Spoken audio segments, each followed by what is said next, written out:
KO debate here. We lit tonight. Y'all come through, man. Y'all know how we gonna show up and show out. See y'all all in the building.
What's going down with y'all, man? It's your boy KO, your boy Knockout, your boy Knockout Boxing, your boy Knockout Boxing 86, KO 86, whatever you want to call me, man. We here.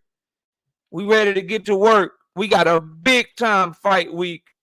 Terence Crawford returns to the ring, making his attempt to become a 4th division champion at 154 pounds against WBA champion Jermall Charlo. What do we want next for Terence Crawford? If he's able to get by Jermall Charlo, what do we want to see next? What should he be doing? What should he be pursuing? And we gotta talk about Gervonta Tank Davis. Who will he pick for November?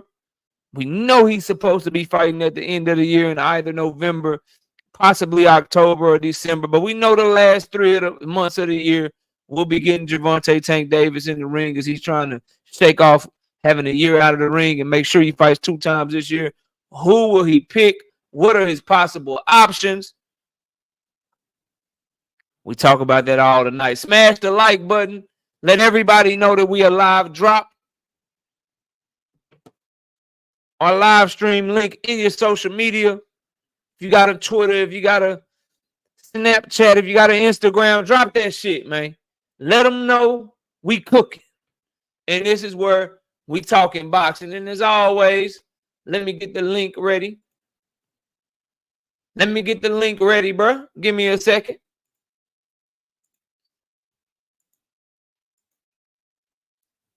Get the link ready.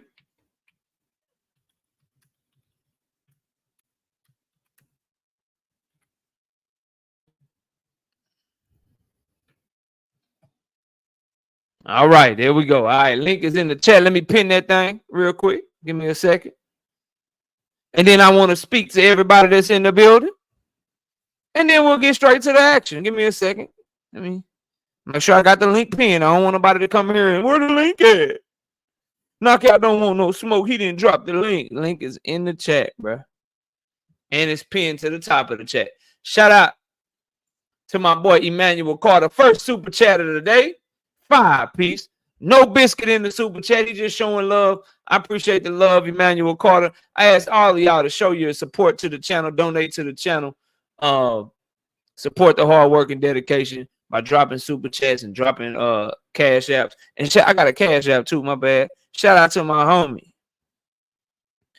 Shout out to my homie. Give me a second. Where it go? Shout out to my homie Calvin Elliott with the 2-piece in the cash app. You say, salute, knockout. Salute, Calvin. Appreciate you pulling up, man. All right, look at the camera on. All right, we straight.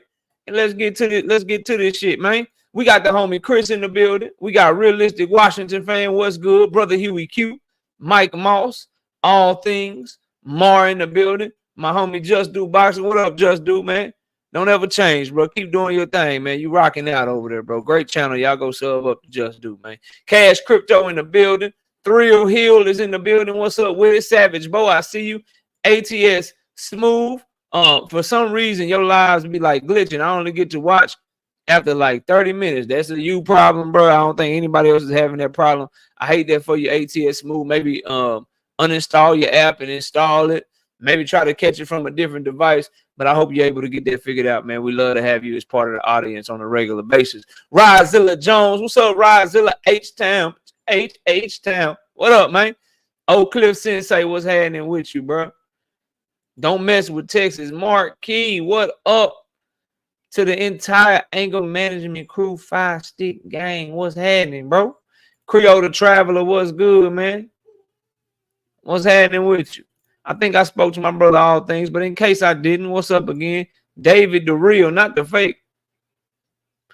David the Real, not the fake. What up, man? Million Films, what's happening with you, man? Big Braille, what up, Big Braille? Level-headed, I see you, bro. Danetta 27, Mike Mazik, Cash Crypto, Savage Killer Queen, Jay Smith, Boxing Hacker, The Contrarian. What up, man? Salute. J805, what up? Better be Shakur. Talk that shit, J805. Talk that shit, bro. Boxing and Barbecue, what's good? Marshawn West, what's happening with you? Drew says, how do I tell you? He's rematching Pitbull. Well, Drew, I've been hearing that he rematching Pitbull for motherfucking 4-5 fights, bro. So we'll see how that go, man. Mr. Boxing Fanatics, what's up? Big Dre.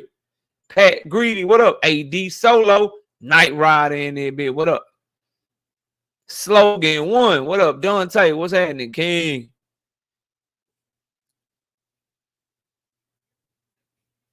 Devontae Cromwell, what up? My boy drank more water. We're going to bounce back this week. We had a rough week with the bookies this week, man. They did us trife, bro. Fucking Joe Joyce. Goddamn Ergashev lost to some journeyman. It's just all bad. It's all fucking bad. We're going to bounce back this week. Dean, what up, Dean? Salute. Shout out to my boy Dundrick, them. 20 piece. No biscuit in the super chat. The return of the Hitman is coming. Jermall Hitman Charlo. We sparring KO first. Salute my guy. Why y'all want to spar me, bro? I like Jermall, bro. I like Jermall. I just tell the truth, fam. I just tell the truth. He closer to the end than the beginning. He wasted a lot of potential, wasted a lot of talent. Dundrick. He spent his career trying to wait on Canelo instead of chasing his own legacy. He should have been trying to get smoked with Andrade. He should have been trying to unify the 160-pound division. He should have did all that shit, bro.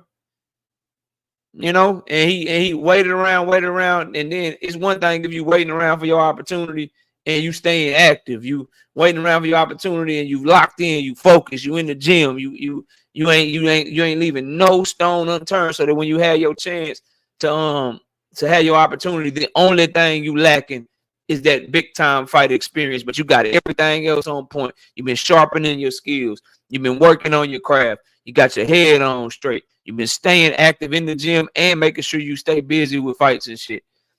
And you control what's in your control. My problem with your guy, Jermall Charlo, and it's Texas all day, Dundrick, but my main problem with Jermall Charlo and his career is he did not control the things that he can control.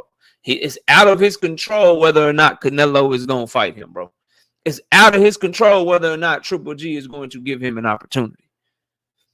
What was in his control is staying active, keeping his head on straight, staying in the gym, making sure he lived a fighter's lifestyle. Those are things that he didn't control, and to his detriment, it looks like he may end up being one of those guys that we look at and we like, yo, great talent, but he never realized his potential. But we'll see. Victor, what's up?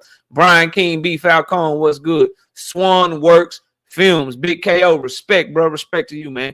Greg Roberts, what's happening with you, bro? Salute. Shout out to my boy, Big Dog Willie. What do you say? He got the 2-piece, no biscuit in the super chat. He said, salute Knockout Boxing 86 TV and the Tanker Maniacs. Salute to my boy, Big Dog Willie and the Shakur Twitter fam. Salute to all y'all, bro. What's good with you, fam? Who else done came through the back door, man? GD, what up? Quee's in the building. Salute to Quee, the queen of the TWT. And by proxy, my boy G5. Salute to y'all. Keep doing y'all thing and y'all in the great work that y'all do. Dundrick them with a 5-piece, doubling back on them in the super chat. No biscuit. He say, let me be delusional like Kiefer Boo Boo in the Haney fan. I can't do that to you. Listen, you can be delusional, Dundrick, and I appreciate your support to the channel, but I gotta tell you the truth, bro. Like, that's me. That's why you here. I'm gonna tell you the truth. Just like I tell her the truth about Demetrius Andrade, and just like I tell Devin Haney fans the truth. Or Shakur Stevenson fans the truth. Or just boxing fans in general, man. You're gonna come over here, you're gonna get the truth, bro. And the truth is everything I said about Jermall Charlo. Now go prove me wrong, Jermall. Shout out WTF Media. What up, man? Ruben Langford. KO. Salute to you, Big Rube. Marquis becoming a member for 6 months. Salute to Dr. Key and her accomplishment. Oh, she got a doctorate? Congratulations. Congratulations. Ball out mixtape fire. What up, bro? Salute. Uptown, boy. What up? My boy, no evidence. What's happening, bro? Joseph Jackson, you making excuses for Tank today? I don't make excuses. I tell you the truth, man. I'm surprised you here for boxing talk, bro. I'm surprised you here for boxing talk. I don't know if I ever seen you in a live and Devin Haney ain't in the title, bro. Salute to you for that, fam. Salute to you for that, bro. Enjoying some real boxing talk, man. You know what I mean? I don't know if we ever seen you around these parts if Devin Haney ain't in the goddamn title of the goddamn show, man. I don't know if we ever seen you, bro. Ronnie Bravo, what up, Ronnie? Salute. Joseph, I'm just fucking with you. You say, huh? I'm here all the time. I'm just playing with you, dog. Calm down, bro. Calm down, bro. Zulu, what up, bro? What up, Zulu? That's my homie right there. Zulu be chilling on him. Isaiah, what up, man? Oh, he dropped the training video? Bet.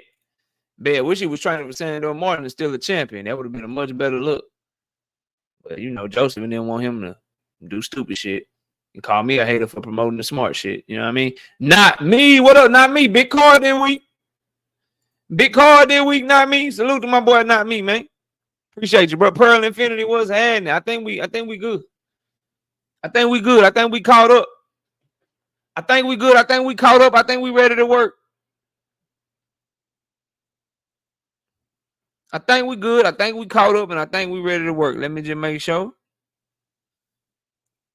Let me see something. Oh, nah, we ain't caught up that much.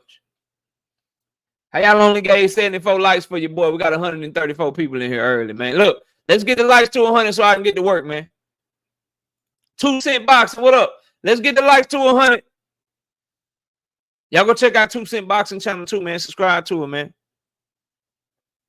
Subscribe to Quick. Subscribe to everybody that's making content in here, man. Show them support. Yeah, we gotta get them likes to 100 though, y'all. We gotta get them. I can't work for less than 100 likes. I just feel like I'm worth that, bro. I just feel like I'm worth it, bro. You know what I mean? There you go, right there. Sub to the channel. There go 2 Cent channel. Go sub up. I feel like I'm worth it, bro. I feel like I understand everybody can't donate to the channel. Hit the super chat. Hit the cash app.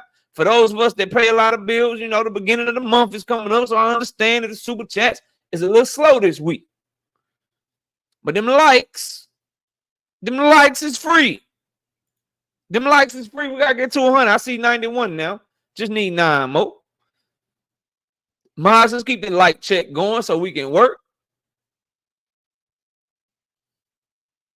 Hit them lights like a tank uppercut. Facts. Hit them bitches like ultimate turbo, bro. Hit that hoe. Bow. And if you got a fake channel, go ahead and go to the fake channel and hit that shit too. I know how some of y'all get down. I know how some of y'all get down, man. KO need 100 like guarantee. Big facts, bro. Oh, damn, okay. I gotta work now. I gotta go to work now. Fuck them likes. Fuck them likes. I gotta go to work. Shout out Night Rider. 50 piece. No biscuit and soup. Just say I'm bypassing them bitches. KO, get to work. All right, I got you. I gotta work. I gotta work. I gotta go to work now. Shit, I gotta go to work. God damn it. I'm going to work. Fuck it. All right, so Shakur Stevenson and Eddie Hearn. Eddie Hearn has emerged, obviously, as somebody that was interested in signing Shakur Stevenson. Somebody that Shakur Stevenson loved his energy, loved how Eddie was talking, but not so fast, my friend. Shout out Lee Corso from College Game Day. Not so fast, my friend. This dude, Eddie Hearn, done spoke, and I don't know if that's a realistic option anymore or if Eddie Hearn is as keen as signing Shakur Stevenson as we previously thought he would, because Eddie Hearn's comments during his Terence Crawford Jermall fight week have left me wondering what the hell is going on and what are Shakur Stevenson's real options as currently stands. Here's what Eddie Hearn had to say about the situation. Let me find it for you. It's right here. Okay, cool. Cool. So Eddie Hearn asked about Shakur Stevenson. Here's his quote. I've met with Shakur, Jay Prince, and Josh Dubin. Jay Prince and Josh Dubin are Shakur Stevenson's co-managers. They're a great team. It was a really honest conversation, and the conversation was, I would love to sign you. I need to deliver the right fights for you, and if I can't deliver those fights for you, maybe I'm not the guy to be with. We all agreed that with the right fights, I'm the right guy for the job, but I've got to deliver the right fights. He'll be here Saturday, as will the rest of the world. If we can work with Shakur, I'd love to work with Shakur, but it's got to be right for him. It's got to be right for us as well. On my part, I love to be Shakur's promoter because I think he's a great fighter. So he really wants to sign Shakur. He really wants to sign him. And anybody should want to sign Shakur Stevenson. He's skilled.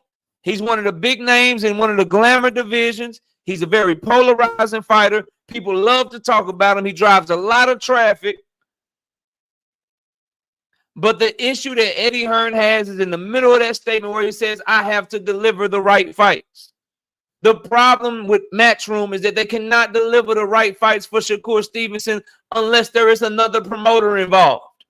At this point in Shakur Stevenson's career, the point I've been trying to make to people over and over again that don't want to get the business of boxing and that are too goddamn stupid to understand what's going on. The point I keep making to people is that Shakur Stevenson cannot sign to Eddie Hearn and be guaranteed fights unless Eddie Hearn gets a third party involved. And that's what Eddie Hearn is talking about. I'd love to sign you, but I got to be able to get you the right fights. And he is unable to get Shakur Stevenson the right fights without getting someone else involved.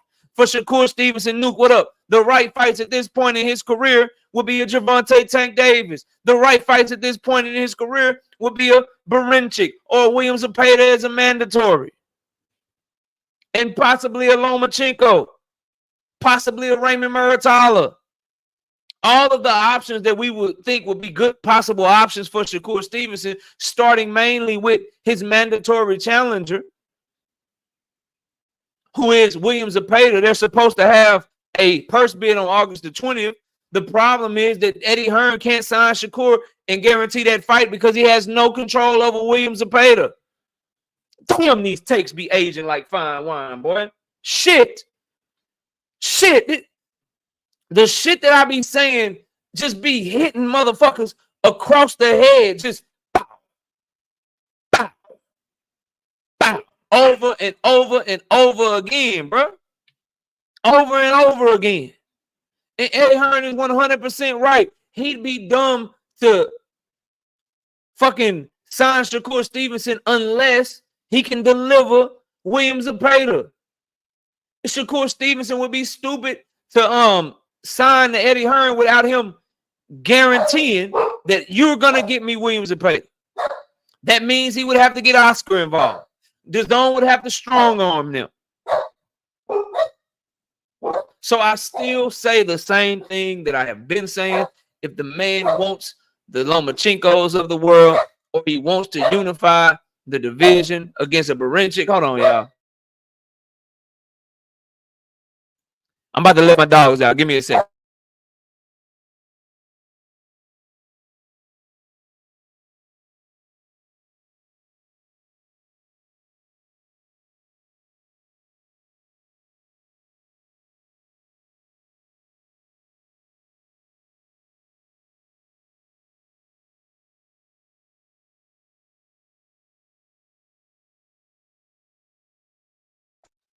He say, is the dog barking duck? Nah, he ain't barking duck, bro. So that's not, I don't want to say it's disheartening from Eddie Hearn, but Eddie Hearn realizes the importance of Shakur Stevenson being able to get fights, and his job as a promoter of not wanting to just sign Shakur Stevenson for the sake of signing him. And then now you're in a position to where, who do you have for him? Because Oscar and them are looking. Tank and his team are looking. Top Rank is looking. Like, yo, you sign over there, like, we'll just do all this in-house shit. Would you give somebody else these opportunities that you claim you want? Mr. Blue, what up? So, in my personal opinion, I don't think it's bad to sign with Matchroom if you're Shakur Stevenson, but you got to sign with them and have it in writing that they're going to deliver on cross-promotional fights. And if they can't deliver on that shit, then they owe you some money or some shit, bro. Like, hey, I'm signing with y'all. The first fight I want is Williams Zepeda. If y'all can't make that shit happen or y'all don't win the purse bid, y'all owe me some fucking money. So that ain't bad, but it's not as good as you a free agent, you big dog, you the champion. You go directly to the people that got the fights that you want. And unfortunately for him, the fights that he wants, the better. The Matchroom is really the last option in terms of the people that got the fights that he should want at 135 to 140 pounds. Shout out to my boy JA05. Do we know if Tank Team been trying to negotiate with Shakur yet? That's what I've been told. You can never know anything for sure, but that's what I've been told. And if you look at the lay of the land, it makes sense why Shakur is quiet right now. It makes sense why Kenny and Calvin are talking so much. It makes sense why Wally Moses is starting to do interviews and shit. So I've been told that Tank Davis wants Shakur Stevenson. So we'll see. We'll see how that shit goes. But regardless of, here's my thing, J.A. Regardless of if they're trying to negotiate, you Shakur Stevenson. You really want that fight? Or you really want the Zepeda fight? Or you really want the Loma fight? Or you really want the Berinchik unification? You know what I mean? Or like whatever fight it is that you want, you should be proactive to get the fights that you want. Look, man, I want this fight. Y'all open to making it. What I gotta do? What's on the table? What we doing? But you can tell he really fucking with Eddie because it's gonna be his second meeting with them. He's coming Saturday, but I don't know if he's coming for them. He probably just going to support Bud Crawford. He probably just coming to support Bud Crawford. But I want that Tank and Shakur fight. But what I'm off of, and what I'm really on, and what I'm pushing is I'm tired of people asking fighters with all the leverage to give away their leverage because the B side got an overinflated ego. So Shakur Stevenson, if he wants that Tank Davis fight, bro, he needs to be adamant about it. He needs to be saying that shit. I don't really hear him saying nothing other than quoting Jay-Z and motherfucking Eminem at the moment, bro. But that's the latest news on Shakur Stevenson. Eddie Hearn has gone from, I really love to sign him, I want to sign him. Now he only wants to sign him if he can get the right fights for him. He's not guaranteeing the fights. He's not saying he's definitely going to get the fights. He wants Shakur Stevenson in his stable if he can get the right fights for him, as any promoter should. Now, his rivals that are also trying to sign Shakur Stevenson are looking at that like, yeah, nah, we good. Because why would they put themselves in a position to help Shakur Stevenson sign somewhere else? No, we want you to fuck with us, so we're not going to help you. So Shakur Stevenson is going to have to make a decision. Does he want to sign with Eddie Hearn because he likes the guarantees that they're offering, or whatever it is that they're offering that got him loving their energy? Does he want to sign with them and maybe be okay with not possibly getting fights and giving guys an easy business reason to duck him? Or does he want to make it difficult to duck him and put himself in positions to where there's no excuse because I went directly to you to go get this fight and you still fucking ducked me? And I went back and I told my fans, I told Big Dog Willie, I told Blunt Sports, I told all my fans how I tried to talk to you, how I tried to reach out to y'all, and y'all wasn't trying to make no fights with me. So I had no choice but to go in this opposite direction. But I tried to make every fight. I went over there and I talked to Top Rank. Loma scary ass wouldn't let him put them on the contract. Barenchik scary ass wouldn't put them on the contract. They wouldn't put motherfucking Muratalo on the contract. They wouldn't put Teofimo on the contract. They wouldn't guarantee me no fights. They wanted me to sign a 3, 4, 5 fight deal and not tell me the names they wanted me to fight. They wanted the opponents to be determined. You got to be pressing the line like that. You got to be pressing the line like that because your stock is dropping because of your last couple of fights. Your ticket sales is going down. And regardless of what us diehard fans think, the casual fan base, the casual boxing fans are who these promoters are trying to sell to. They feel like they already got us. We gonna watch regardless. Everybody in this bitch probably got a DAZN membership regardless. Shakur ain't about to sign to DAZN and niggas about to be like, yeah, I'm finna go get that DAZN membership now. You probably already got that bitch. He not about to sign to ESPN and people gonna be like, you know what, I'm about to get ESPN Plus just because Shakur signed back. People have already signed up for ESPN Plus for boxing that are gonna sign up for it for boxing. The fans that Eddie Hearn are trying to reach with Shakur Stevenson, the fans that Top Rank is trying to reach for Shakur Stevenson, the fans that any promoter that are trying to reach by signing him are the casual fans, bro. And you're not going to get casual fans to watch Shakur Stevenson unless he's in the ring with somebody that they feel like has a shot to beat him. That's the problem that he's at, being at the top of the game. Yes, you're at the top of the game. You want a certain amount of money. But what's also important and what's more important so you can continue to grow is to get the big fucking fights. To get the big fucking fights. Bella Faith says Loma getting a G pass for this duck by the masses. That just goes back to people hating Gervonta Tank Davis. Ace, what up? That just goes back to Gervonta Tank Davis being hated.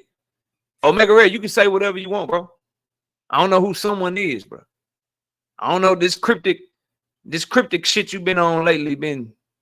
I don't know, bro. You've been very cryptic. Very, very cryptic. Say whatever you want, bro. Say whatever you want, and we'll address it. But he's getting a pass for ducking. And salute to my bro Omega Red, man. He's getting a pass for ducking. William Old School, I see you. He's getting a pass for ducking because people don't like Tank Davis. That's why.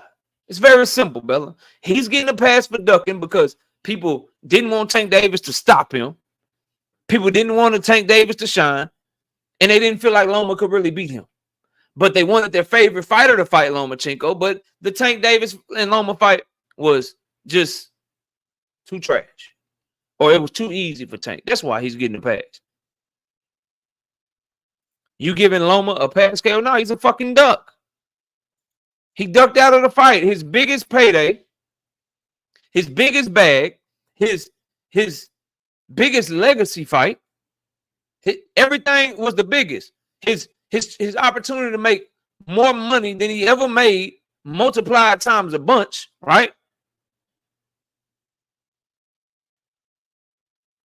And so he's ducking. And people are starting to think, well, he deserved a right to just fight the winner. Why can't Tank and Shakur fight and then the winner fight Lomachenko? Last I checked, he the one already lost 3 times. He already lost 3 times, bro.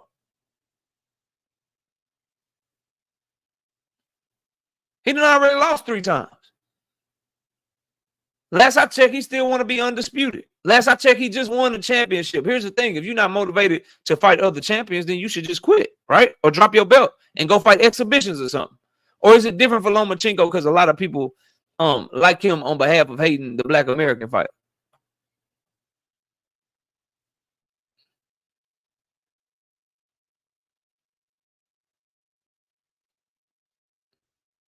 I've done that already, Joseph. I don't be on Devin Haney helmet like that, bro. Only when y'all come in here with bullshit. Loma fans ain't coming with bullshit. The only one was Truth. And he gone. The only one was Truth, and he gone, bro. He ain't got shit to say. I cooked on this shit for a week. I'm on to the next, bro. I don't harp on shit, fam. You want me to keep harping on Loma? No. Who Tank gonna fight instead? What's the next best fight? And we gotta talk about Terence Crawford today, bro. Lomachenko ducked. Great. Spin the block for him. Now we want the best possible fight. I'm not like y'all, bro. You'll talk about Loma and Devin Haney and Loma ducking Devin for years, bro. I'm not on that shit. I hope he'll make the fight next time. He ducked this time. But to what Bella was asking, the question is, right? Or the answer to your question is, people love to hate Tank. So guys like Joseph Jackson, guys that are huge Devin Haney fans, even some Shakur fans, right? They're kind of happy, and I ain't mad at Shakur fans. They're kind of happy that Loma ducked Tank because Tank fans and Shakur fans wanted their fighter to get the fight with Loma first, because it decreases the value or decreases the resume of the other fighter, and it gives that other fighter nowhere to go but to you, and it makes you a bigger star. So if you're Big Dog Willie, if Shakur gets the Loma fight, then Shakur beats Loma. Now he's a bigger name going into a Tank Davis fight. If you're a Tank Davis fan like myself, and Tank gets the fight first, he fights Loma, becomes a bigger name, right? Becomes an even bigger name, and then now he goes into the Shakur fight. It just looks better if you're going back to back like Drake did Meek Mill, bro.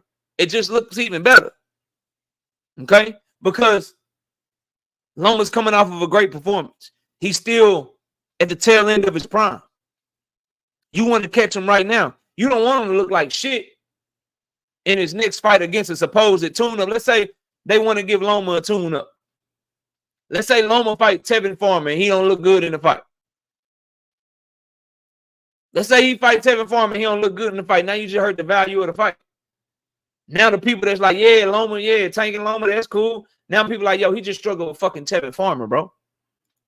That's the problem. That's why they both wanted to get at him right then, right there, before he get ready to get out the goddamn sport.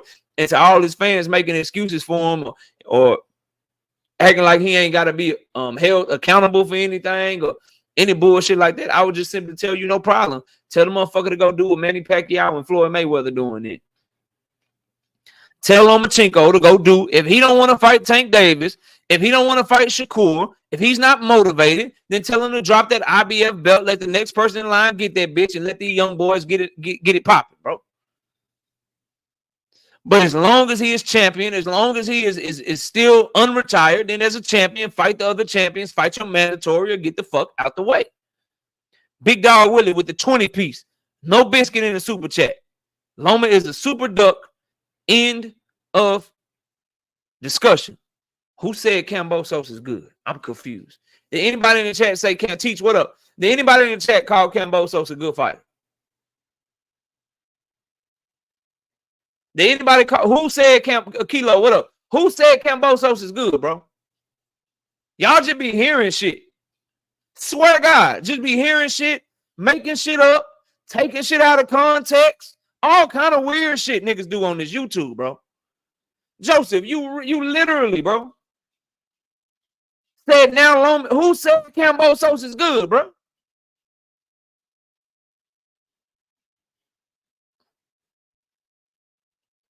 No evidence said he good. He's in the minority, bro. I said he's coming off of a great performance. Rewind it, bro. Rewind it. He's coming off of a great performance. That was a great performance against an inferior fighter that he was supposed to beat up. That was a great performance against an inferior fighter that he was supposed to beat up, but it was still a great performance. He showed you what you do when somebody ain't supposed to be in the ring with you. That's all, bro. Nothing more, nothing less. Shout out, drink more water. 5-piece. No biscuit in the super chat. Happy 1-year anniversary to all the Bud haters. On this day, Bud caught a big fish and sent a heap of bozos into hiding. Hashtag 3-time undisputed. Hashtag Bud fight week. Yeah, he did his goddamn thing. He did his goddamn thing. He did. He did. You're right. You're right. I hate that you put that in the super chat, because if you didn't put that shit in the super chat, I was gonna ignore that shit. I was gonna become illiterate on your ass quicker than a motherfucker. You would have thought that I don't know how to read. I don't fuck with you. I don't care about your memberships. I don't care about how much you support the channel. You'd have thought KO didn't fuck with you no more, dog. If you ain't put that shit in the super chat, I wasn't reading that shit, dog. if you ain't put that shit in the super chat, dog, I wasn't reading that shit, bro. That shit hurt. It hurt. It felt like it felt like vinegar, bro, to just say that shit, bro. To just read that shit out loud, bro. Goddamn you, Drink. Goddamn you, dog. Dre's Finest, what up, Goddamn you for that bullshit, man. Goddamn you. That's fucked up. I just had a flashback of wearing a motherfucking man down t-shirt. You know what I'm saying? Matter of fact, yeah. In celebration for you motherfuckers, let me show y'all something. Since y'all want to celebrate, let me show you something. Goddamn it!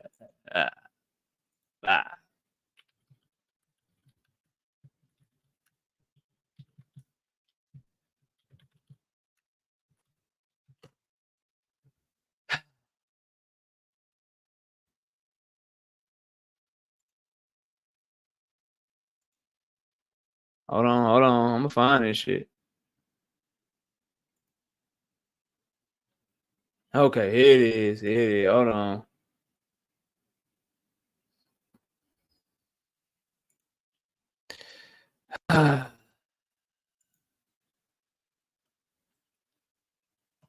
Let me see. I got you.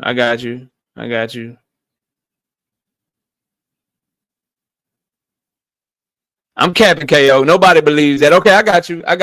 But I gotta do this for Ronnie. Gotta do this for Bella. Gotta do this for Drink.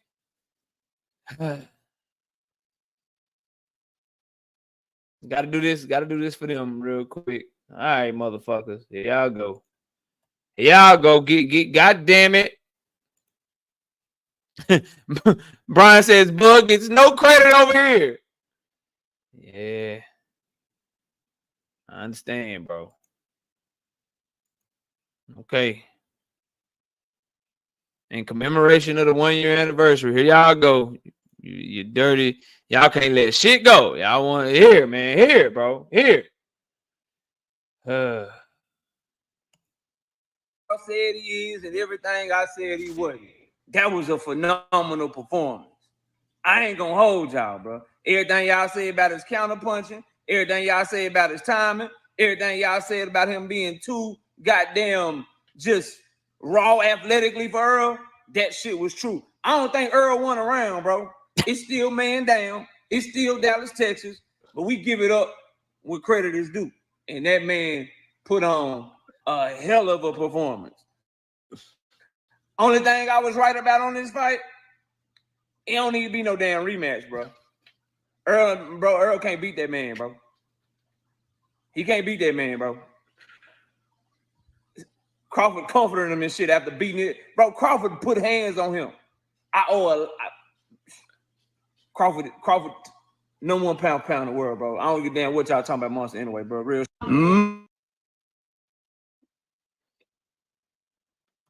All right, fuck all y'all, bro. Fuck every last one of y'all, man.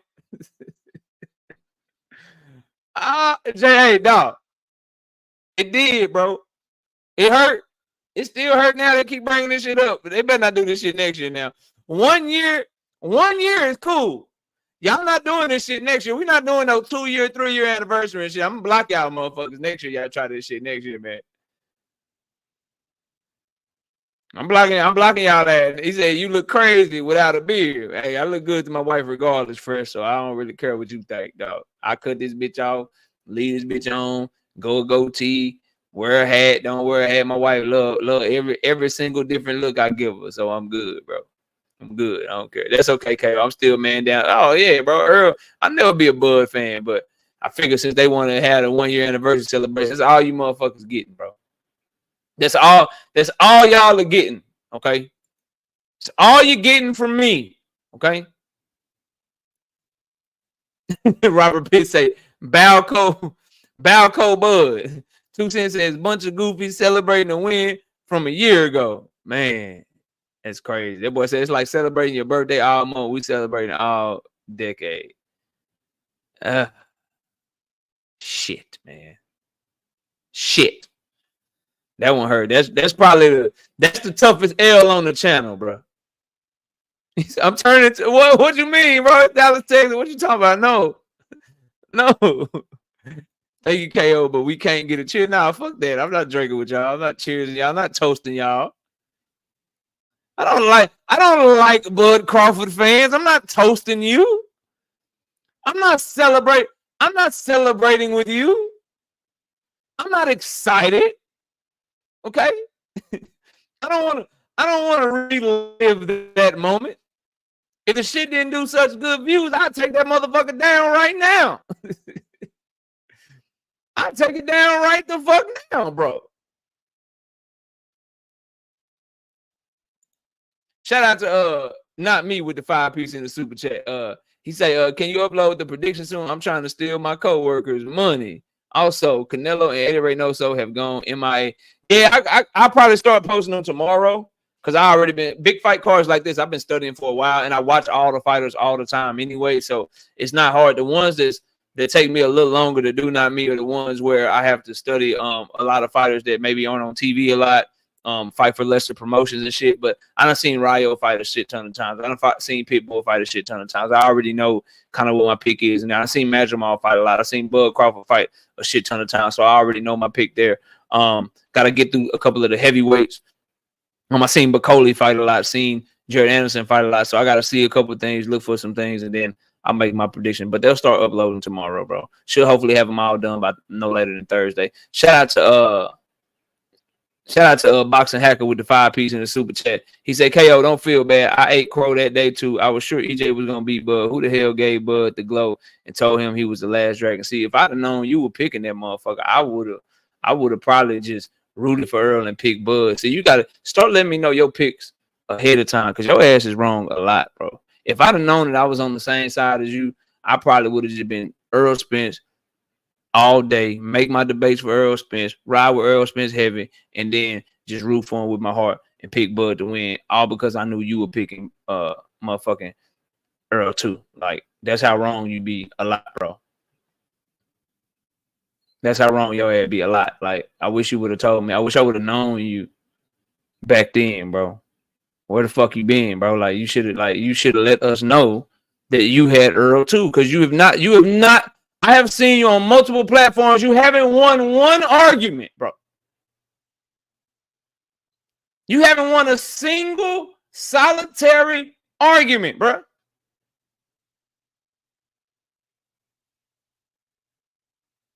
So I should have known, bro. And then look at this country, man. Look at this country. Look at this country.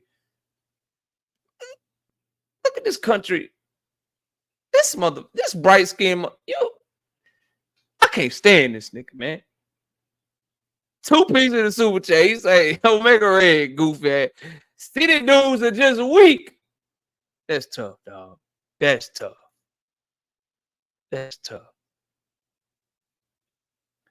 Dean, you say that's messed up, but look right above your comment. He let you know.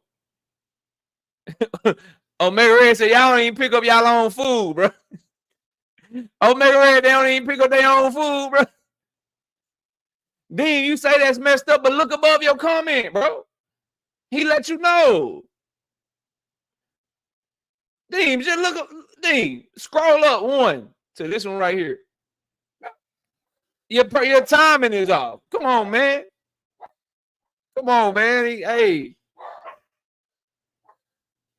Hey, man. Yeah, this is crazy, bro. Like they want to celebrate this man for beating Earl a year ago, man. He about to try to become a 4-division champion. It's his fight week. And y'all want to talk about some shit he did last year, bro. That's nasty work. That is y'all are some diabolical demon mother. That's why don't nobody like y'all, bro. That's why don't nobody like Bud fans, but other Bud fans, bro. Crown Jewel, I see you in the building. Salute, bro. All right. Anyway, moving on, bro. And Drink said something that I wanted to comment on. I seen Drink type something. Let me find this shit. Because Drink said something that I want to make sure I highlight, bro. And then we're going to move on to Bud Crawford, and then the link will be dropped for everybody. Here we go. Drink My Water says it's only goofy because their guy didn't win. I already know what it would have been had EJ won. Would be no grace. Yeah, that's why you got to talk your shit. That's why y'all got to have fun with it, bro. Because I already know, bro. I already know how, like, bro, when my guys win big fights, I'm fucking unbearable, bro. I'm unbearable, so do your thing, bro. I'm unbearable, so do your thing. Major Key, what's up, man? Salute. So do your thing. Look, bro. Terence Crawford, Jermall. We not overlooking Jermall. We not overlooking Jermall, but I do want to have a conversation where if Terence Bud Crawford is able to successfully defeat Israel Jermall, what is next for him? Now, Turkey, Terence Crawford's partner, promoter, whatever you want to call him, the dude that's backing Terence Crawford these days, he has said he is making Canelo Alvarez an offer. I'm about a week or two, B-Dog. About a week or two, I gloat. But after that, I'm on to the next. But Terence Bud Crawford's next moves, let's talk about them. Let's break them down. What should he do? What shouldn't he do? What fights do fans, you know what I'm saying, want to see him in? So forth and so on. For me, Drink My Water don't like when I say this. Bella Faith don't like when I say this, bro. But I have to be honest with y'all. I hate the Canelo Alvarez fight. Just as a fight. Because I love it for Terence Crawford, but I hate it for Canelo. Right? I love like for Terence Crawford, it's huge for his legacy. It's a bigger payday than even what Earl Spence and him got. You know, if he goes up there and he beats Canelo Alvarez, bro, you can't, like, come on, dog. That's moving up 2 weight classes and doing that shit in one foul swoop. That's fucking phenomenal. It's great for him. And he has nothing to lose. He has nothing to lose. I ain't pushing that shit, Ronnie. Canelo needs to be fighting David Benavidez. I'm not pushing that shit, bro. I'm not pushing that shit. But it's great for your guy because he gains all of that if he wins. And if he loses nothing. I can already hear you now, Ronnie. I can already hear you in my mind now. Yeah, Canelo won, but shit. Bud was just daring to be great. He got that bag. You know what I'm saying? He was more competitive than Charlo. Now he about to go back down to 154, 3-time undisputed. Like, niggas ain't going, and I'm going to be the same way. All he got to do is fight with heart, and he win, even if he lose, bro. Even if he lose, all he got to do is fight hard, show a lot of heart, be competitive, and even if he end up losing the fight, people, it's just gonna be like, oh, he was too small. He was daring to be great. So it is what it is. Now, on the flip side of that, what I do agree with what a lot of y'all said, I mean, if the nigga Canelo gonna be fighting Jaime Munguiz in Berlanga, okay, shit, sure. Why not Terence Bud Crawford? Why not Terence Bud Crawford? Like, he better than them. I'd rather see that than them. But I just don't like the fight because Terence has everything to gain and nothing to lose. On the flip side of Canelo, there's nothing to gain from him. Y'all might think Bud Crawford is walking on water and all this shit, but that's not a legacy fight for Canelo, bro. That ain't no, like, if Canelo Alvarez beats Terence Crawford, bro, you just beat a small motherfucker. You supposed to do that. Truth be told, he's supposed to do that. There's a welterweight has no business coming up and doing anything with a super middleweight at all. But if Bud is competitive, if he beats Canelo, if he does anything with Canelo, bro, Canelo gonna get nothing but backlash.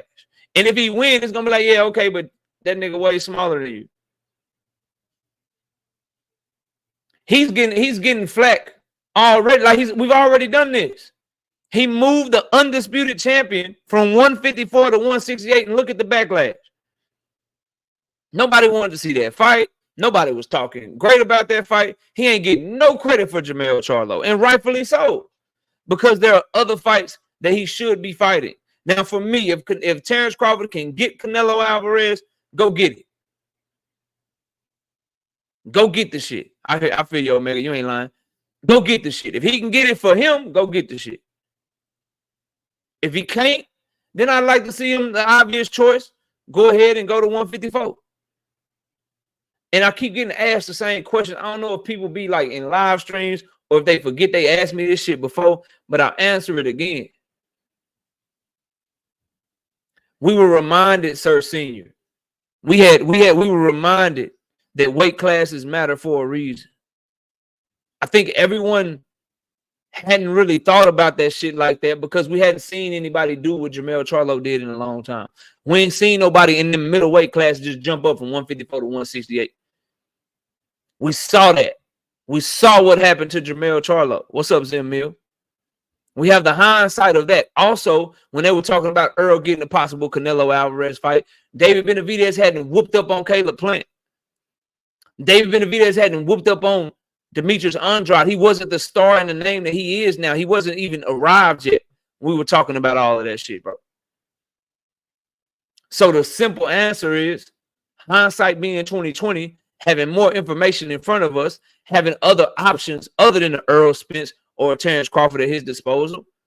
The Canelo Alvarez train should be fighting people at 168 and fighting people at 175. If he's to the point where he's bringing up super welterweights and bringing up welterweights, and we want that over a Benavidez or a Morrell, or get your back with Bivol, see what you can do with a Beterbiev. I just prefer those fights, bro. And for Bud Crawford, I want to see Jermall Charlo. I want to see him. I want to see what he can do with the Fundora fight. If Fundora and Spence fight and Fundora win, or if Fundora and Spence fight and Spence loses, and Spence beats him, and then you get the rematch and shit, bro. You know what I mean? Like I think there's multiple routes he can go. I think Bud Crawford can't go wrong with either one of them. Staying at 154, trying to become undisputed, I'm cool with that. If they can drop a bag for Canelo, I'm cool for that. That's great for him. The only negative in the Canelo and Bud fight is for Canelo. People on his helmet, bro. You just pulled Triple G up from 160. Never fought at 168 before. You just pulled Charlo up from 154. Never fought at 168 before. You just fought Jaime Munguia. Trash ass fight. And then you backdoor that, you fighting Edgar Berlanga. Trash ass fight. And the thing is, I think Bud Crawford might have problems getting the Canelo Alvarez fight because Canelo might see him as a threat. He might see him as a threat. And if he see him as a threat, man, he ain't taking that risk, bro. They paying the money to fight bums. So unless you're going to pay that man $100 million guaranteed or something, $75 million guaranteed, what incentive does he have to fight a dude that's smaller than him, that he ain't going to get no credit for anyway, that he might view as a threat?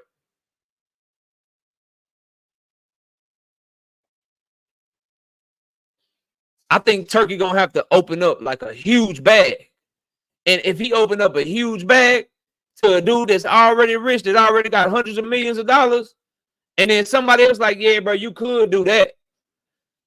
You know, you could do that. Or we could just pay you a smooth $30 million, you know what I'm saying, plus some pay-per-view money if you just go ahead and fight Jermall Charlo for us.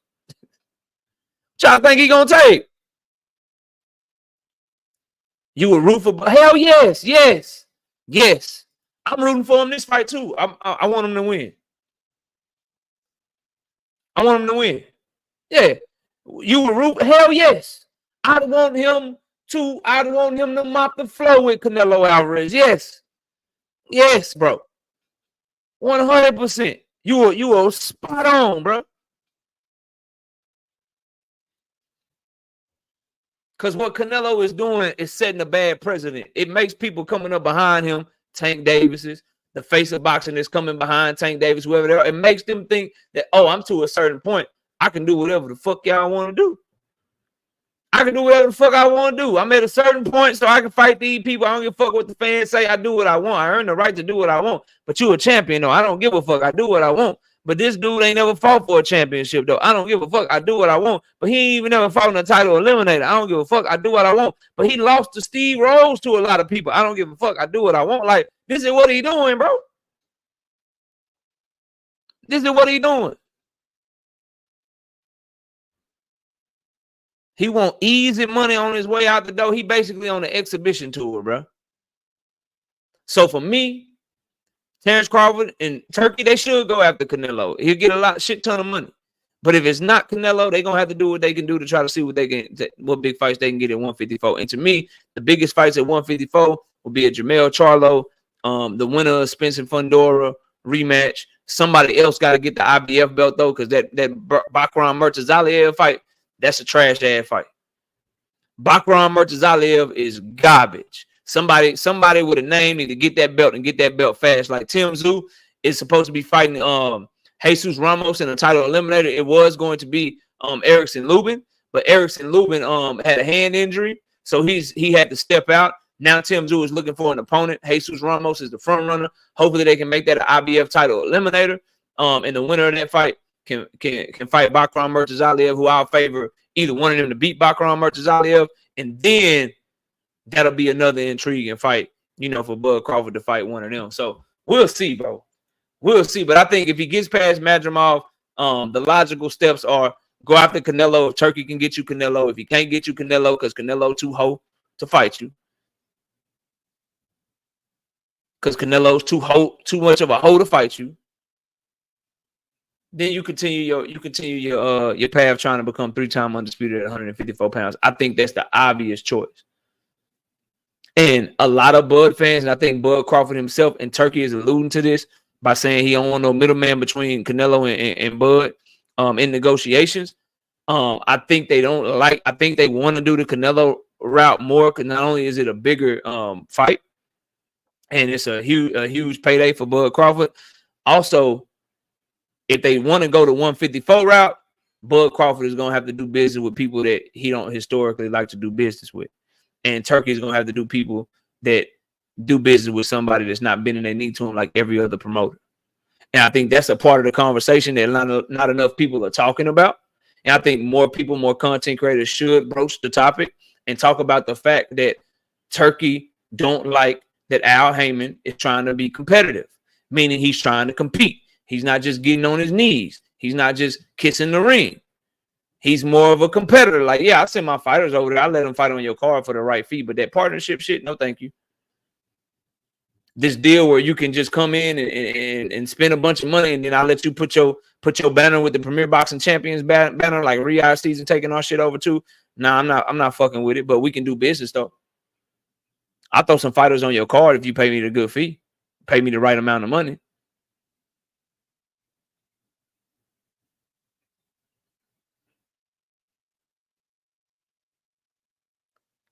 Hold on. Shout out Not Me with the 10-piece in super chat. That fight is not skill versus skill. It'll be power output versus power resistant. Canelo sees no threat from Bud and is next. I would be upset, but there is so much boxing. I'm indifferent about it. I think he does see Bud Crawford as a threat. Bud is too skilled not for you to see him as a threat, and he a dog. And he fuck around and see, it ain't about hurting Canelo, because I don't think Bud can knock Canelo out. He hit hard enough to get his fucking respect. And if that speed, if he can carry that weight good, that speed and shit translate, and that counter punching translate, and he's longer than Canelo, he countering his ass and he picking Canelo off on the way in and getting his respect where Canelo don't feel like he can just walk through some shit. He see him as a threat. Bro. Omega Red with the 2-piece in super chat. Dak needs to see Jordan Love. Don't be scared. He already saw Jordan Love, and Jordan Love fucked him up. Dak is trash, Omega. What you want me to say? Dak is trash. But we gonna win the Super Bowl anyway. Dak is trash, but we gonna win the Super Bowl anyway. Not me says, nah, bro, don't contradict yourself. He can't be a cherry picker for fighting Bud and a hoe for not fighting him. Because he's a cherry picker, he won't fight him.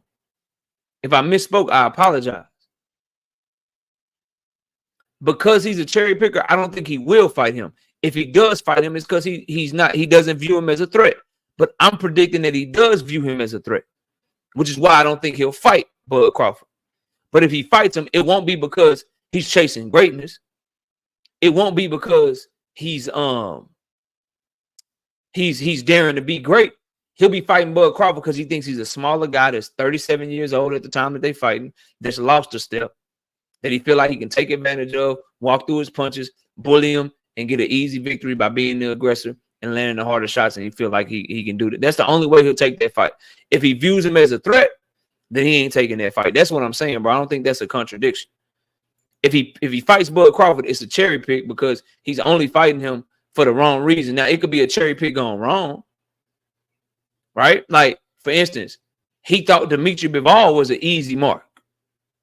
He didn't pick Dimitri Bivol because Dimitri Bivol was great.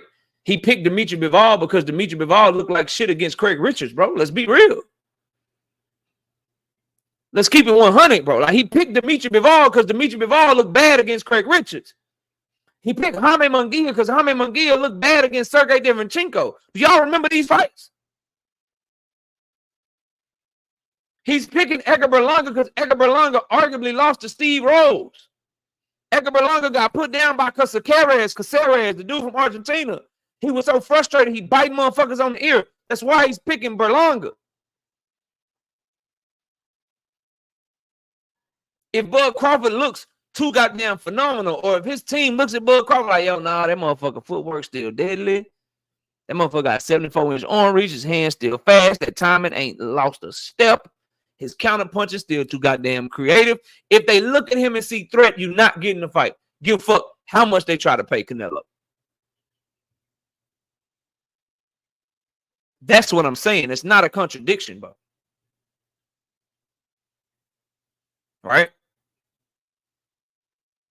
He'll be picking Canelo. Canelo will be picking whoever he is picking because he thinks it's an easy win for a bunch of fucking money.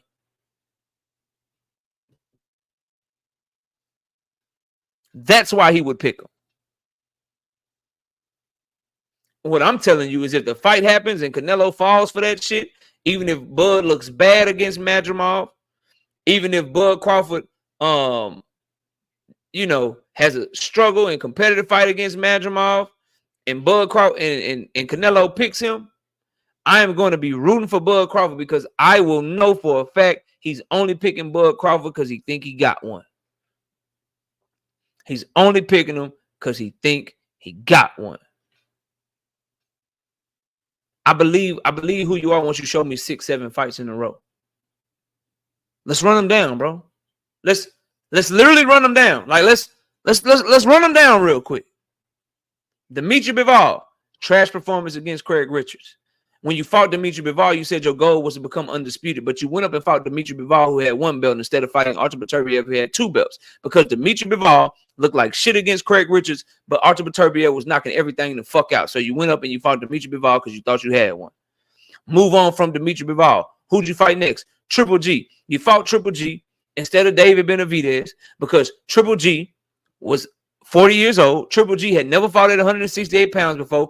Easy bag, easy fight. Move your old ass up to 168 to a weight class you never fought at before. I'm going to beat your ass. Mandatories. You could have had a mandatory against David Benavidez in the WBC or a mandatory against John Ryder in the WBO. You chose John Ryder because you could take John Ryder to Mexico. He would take whatever the fuck you were offering. He wasn't a threat. He already had 5 or 6 losses. He already lost to Callum Smith, who you beat up and broke his fucking bicep, ruptured his bicep. And so you picked John Ryder as your mandatory in the WBO over the WBC mandatory and David Benavidez because John Ryder was food. Move on from John Ryder. Who'd you pick after John Ryder? You fought Jermall Charlo. Again, a fighter that never fought at 168 pounds, that was that was just happy to be there over your mandatory challenger, David Benavidez. The regular WBA champion was David Morrell at the time. You chose Jermall Charlo, who had never fought in the weight class. I hope you guys are starting to see a fucking pattern. I hope you're starting to see a motherfucking pattern. Fast forward from that. Do you fight David Benavidez after that? Fuck no, you don't. What do? You say he's big. He don't bring nothing but the table to the table but a motherfucking belt. You get so mad that they're trying to make you fight David Benavidez. You try to lead the PBC, but can't because won't nobody else pay you for the fucking fight. You only fought Jaime Munguia because you couldn't get Jermall Charlo. They said, nigga, that's just too much. People be forgetting this shit, bro.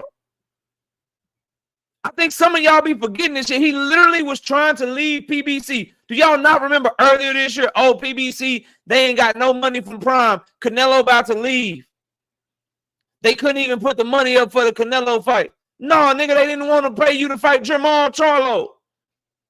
And you tried to leave and go to the zone. You tried to go see what you could do, and they still had the best money and said, look, you got to at least fight Jaime Munguia. You were willing to go back on your word of fighting a Mexican fighter because you ran out of cherry picks and you found one at Jaime Munguia. You said, fuck it, he Mexican. My fans don't give a fuck.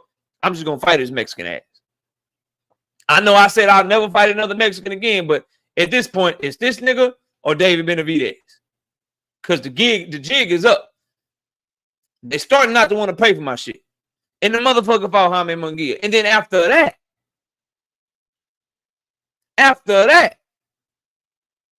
he's fighting Edgar Berlanga, who got dropped from Top Rank, who is struggling. Bro, Edgar Berlanga,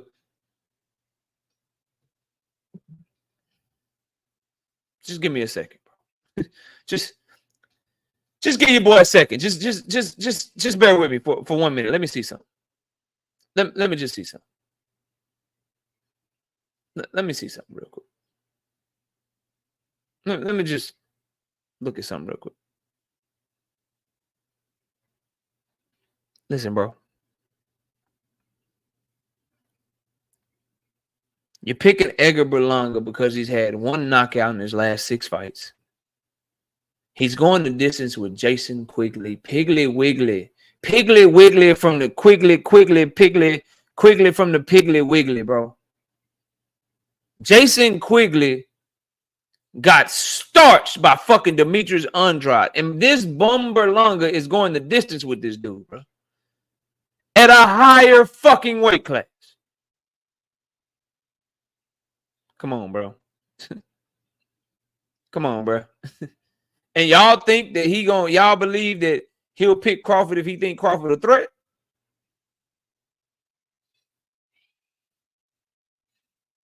Y'all think he'll only pick Bud Crawford if he feel like he old and lost way too many steps and he feel like he can get an easy bag for minimal risk. Y'all need to understand that shit right the fuck now, bro. Which is why I think the more realistic option, what I think would really fucking happen, is that Bud Crawford would probably try to end his career by becoming 3-time undisputed and the only male to ever do that shit. The only boxer to ever do that shit. I think that's probably gonna be more feasible. I think those fighters would be more willing to fight than Canelo. And yeah, because they don't have a lot to lose. Like Sebastian Fundora ain't got shit to lose fighting Terence Crawford. If Earl Spence beats Sebastian Fundora, he ain't got shit to lose fighting Bud again. He already beat you. If it's one of these other guys, if it's Murtaza Aliyev or somebody else takes Murtaza Aliyev belt like a Tim Tszyu or whatever, they ain't got shit to lose. They'll fight you. Canelo got too much to lose. He ain't trying to take no threats, bro. He already showed you he not gonna be shamed into doing shit. Arena, what up? He not gonna be changed. You ain't gonna shame if Canelo ain't shamed by now, bro. You ain't finna shame him into doing shit. He don't give a fuck about no fans. He don't give a fuck about no haters. He don't give a fuck about no backlash. He gonna do whatever the fuck, man. You ain't finna shame him. So if y'all think his pride gonna kick in, if you think his pride gonna kick in, like, man, I gotta fight this dude. They saying I'm ducking or whatever. They offer me this money. I gotta fight this dude. Man, if he think that dude can beat him, y'all got Canelo fucked all the way up. Y'all got Canelo fucked all the way up. That boy ain't finna He ain't finna go for none of that shit. None of it, bro. So there's my take on the whole Terence Crawford shit. Now, let's go over Tank Davis's options for November. Let's talk about his options for November. We talked about Shakur Stevenson and Matchroom a little earlier in the show. For those y'all that missed it, that just got here, woke sports fan, what up? We talked about Shakur Stevenson and what Eddie Hearn said about him signing a Matchroom earlier. We've been going over next steps for Bud Crawford if he's able to beat Israel Madrimov. Now we're going to touch on the main topic of the night, and that is, who is Gervonta Tank Davis going to fight in November, bro?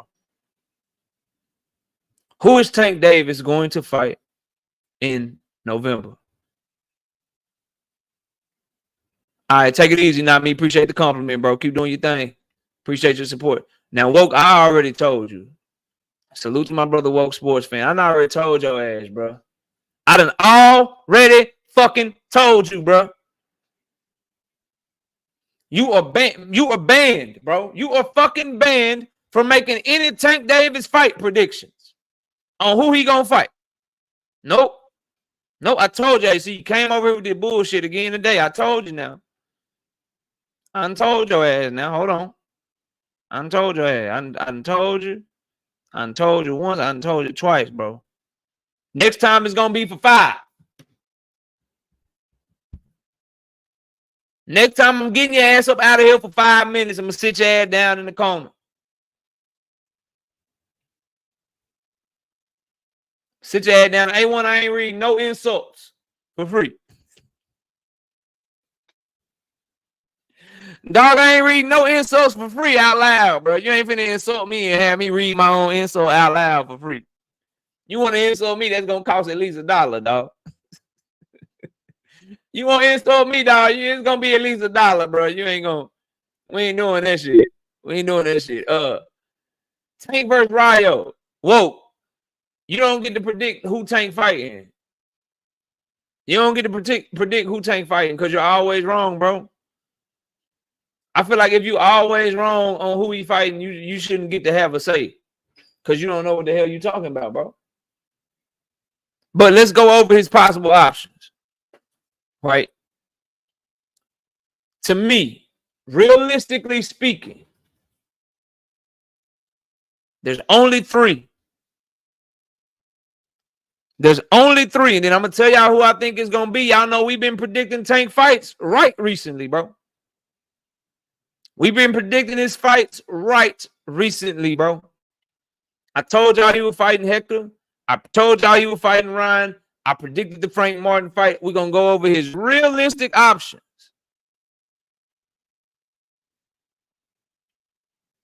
Realistic options. And I'll let y'all know who I think is going to be. And then we'll drop the link. What up, Leon? I ain't seen you in a minute, bro. Why you only green, though? Hold on, Leon. Nah, hell no. I don't know how that worked. There you go, Leon. I don't know how you ain't have a wrench. You day 1. There you go, bro. My bad. Salute to my boy Leon Robinson. Hope law school is still going good, bro. Hope you're almost done with it or on the right path, wherever you need to be, dog. Real talk. Real motherfucking talk. Look. 3 options. Already, bro. Keep grinding. Keep fucking grinding, bro. Get that piece of paper so you can do this litigation shit, man. Whatever it is you're trying to do with it. Look. Options, and this is in no particular order. Obviously, you got Shakur Stevenson. You got Williams Zepeda. And you got the winner of Pitbull and Rayo. That's it. Graduated 2 months ago. Congratulations. Throw some party hats in the chat for my boy Leon, man. Throw some party hats. Some of them, I don't know, man. Y'all know what emoji mean, party and congratulations. Throw some congratulations in the chat for my boy Leon, man. He going to study for his bar in February. He just graduated law school, got his law degree. You know what I'm saying? Motherfucking about to pass the bar with no issues. God damn it. Y'all throw some party hats in there for the boy, man. And and congratulate him, man. That's a big accomplishment, graduating from law school, man. Salute, Leon. Congratulations, bro. Congratulations, dog. Shout out Young World, 10-piece. No biscuit in the super chat. Says garçon, garçon for the cook. Salute to the chat. We got a lot of smart people in this chat, bro. Leon graduating from law school, Ronnie working on his masters and shit. Yeah. I got the smartest chat in boxing talk, bro. I got the smartest chat in boxing talk, bro. Full of hard-working, hustling ass, smart ass boxing fans, bro. Smartest chat in the goddamn game, right here on Knockout Boxing 86 TV. Salute to y'all, man. Salute to y'all, bro. But again, realistic options. Big dog Willie, yeah, bro. We got the smartest chat in boxing talk, bro. Smartest chat in boxing talk. Look. Realistic options. The winner of Pitbull and Rayo.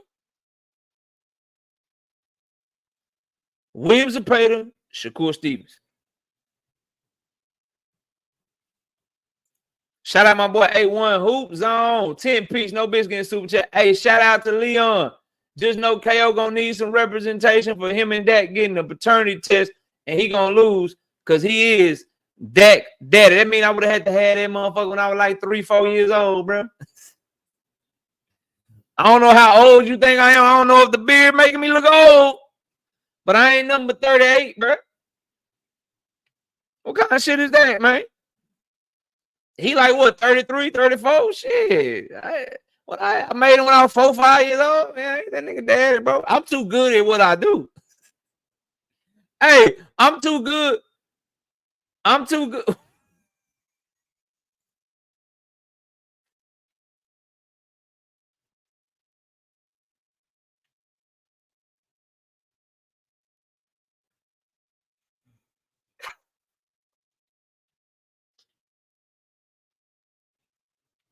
Y'all motherfuckers better learn how to fish and hunt, man. Omega on y'all ass, man. Better learn how to fish and hunt, man. He say grocery store is for the weak. Convenience is for the weak, nigga. You gotta stop disrupting my fucking show, man. You gotta stop disrupting my goddamn show. I can't read. I read all the comments, bro. It may not seem like it, dog, but I'm multitasking up here, so I see the shit, bro. I see the shit, bro. Don't do that shit, dog. Don't do that shit. You say you need to learn how to hunt. You need to learn how to fish. Do you know how to start a fire?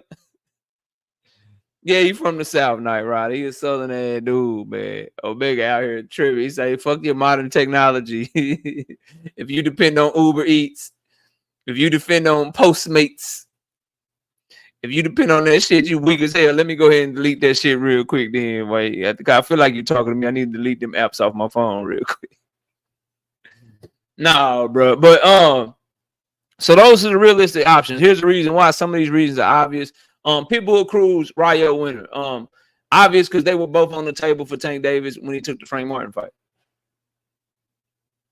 They were both on the table for Tank Davis when he took the Frank Martin fight. Tank Davis was given 3 names. I reported this to y'all. I told y'all this is what I was told. So he was given 3 names. It was Rayo Valenzuela, it was Pitbull Cruz, and it was Frank Martin. He chose Frank Martin over those 2 fighters because Frank Martin was undefeated. He already beat Pitbull Cruz. Jose Rayo Valenzuela had a questionable loss against Chris Colbert, and he had a loss against he got knocked out by Edwin De Los Santos. So those 2 were on the table last time, so they're obviously on the table again. They're both fighting this week. That's a quick turnaround before a Tank Davis fight. I believe that either one of them would be more than willing to take that fight as long as they don't suffer irreparable damage, and are able to heal in time and don't get suspended for a long period of time after their fight against each other. But a couple of things that can throw a wrench in that fight is Tank's not going up to 140, so one of them will have to come back down to 135. And it's going to be a lot of backlash for that fight. Whoever he fight is going to get a lot of backlash because these are not the opponents that fight fans are asking for.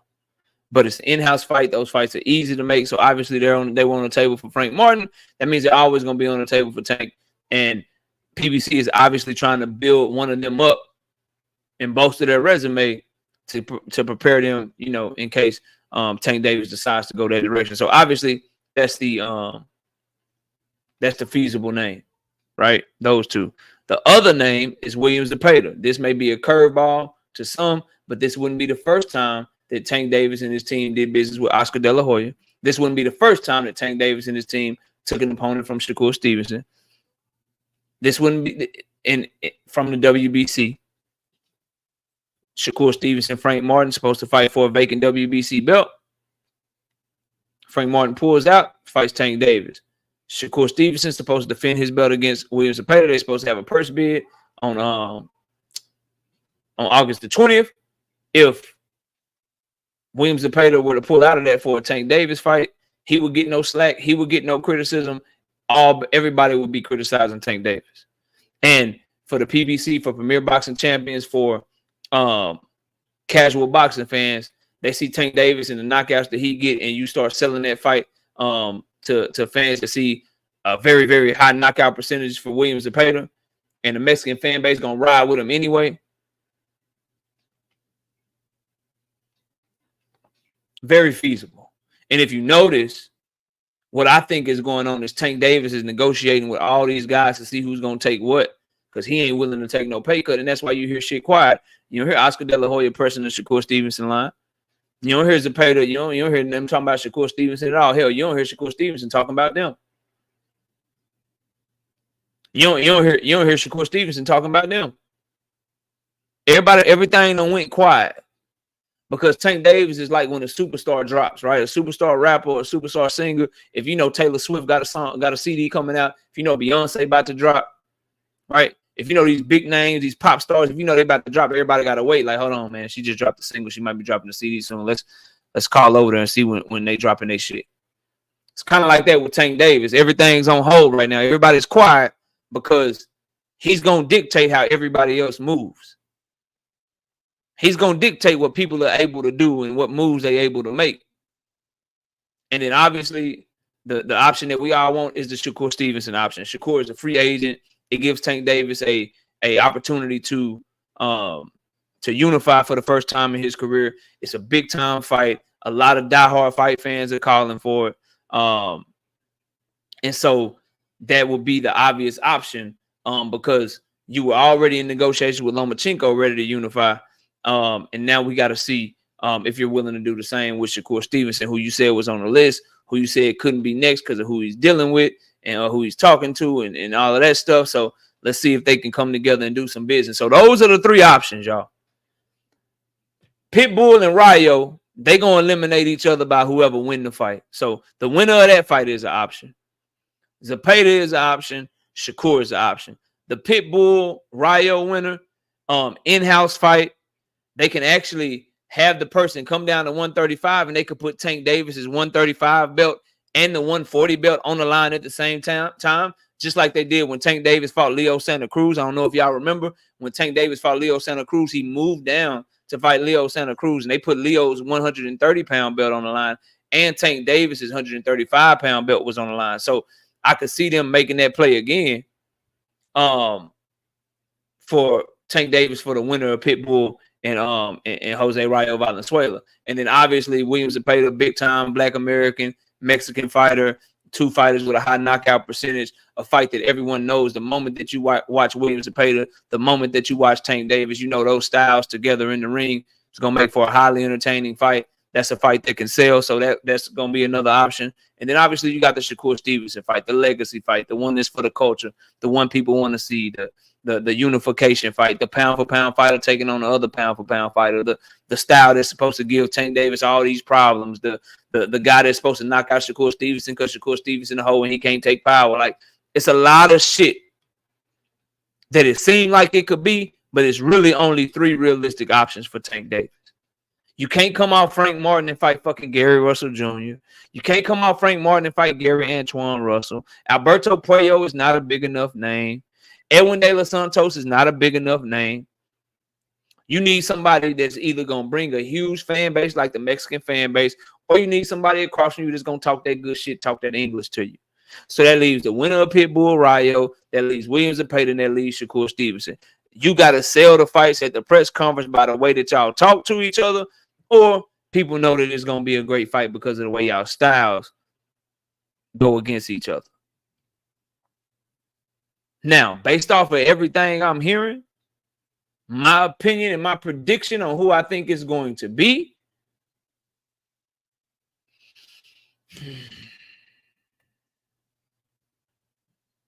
I think Gervonta Tank Davis. I think Gervonta Tank Davis is going to end up fighting Shakur Stevenson, bro. I think he's going to end up fighting Shakur Stevenson. Because if he don't fight him now, then bro, it's too much criticism that's gonna come. It's too much criticism that's gonna come. And if you're Shakur Stevenson, this is the time, bro. The time is perfect for both of them. And the other options that Tank Davis has, like, bro, you can't take Shakur Stevenson opponent 2 times in a row, bro. You know how much, you know what Big Dog Willie is gonna say to you, bro? Do you have any idea? Do you have any idea what Big Dog Willie is gonna say to you if you fight Williams and Payton and take him from Shakur Stevenson instead of just fighting Shakur Stevenson, bro? Pitbull and Rayo winner. If it's Pitbull, bro, if it's Pitbull, do you have any idea, bro? Any fucking idea the backlash for Pitbull after saying you're not gonna fight him, after saying all these things, bro? The ball is in your court. Now, I do want to say this. I was talking to Crown Jewel early, and I gotta say this about Pitbull. I gotta say this about Zepeda. I gotta say this about Shakur. I gotta say this about Shakur. I gotta say this about all of them.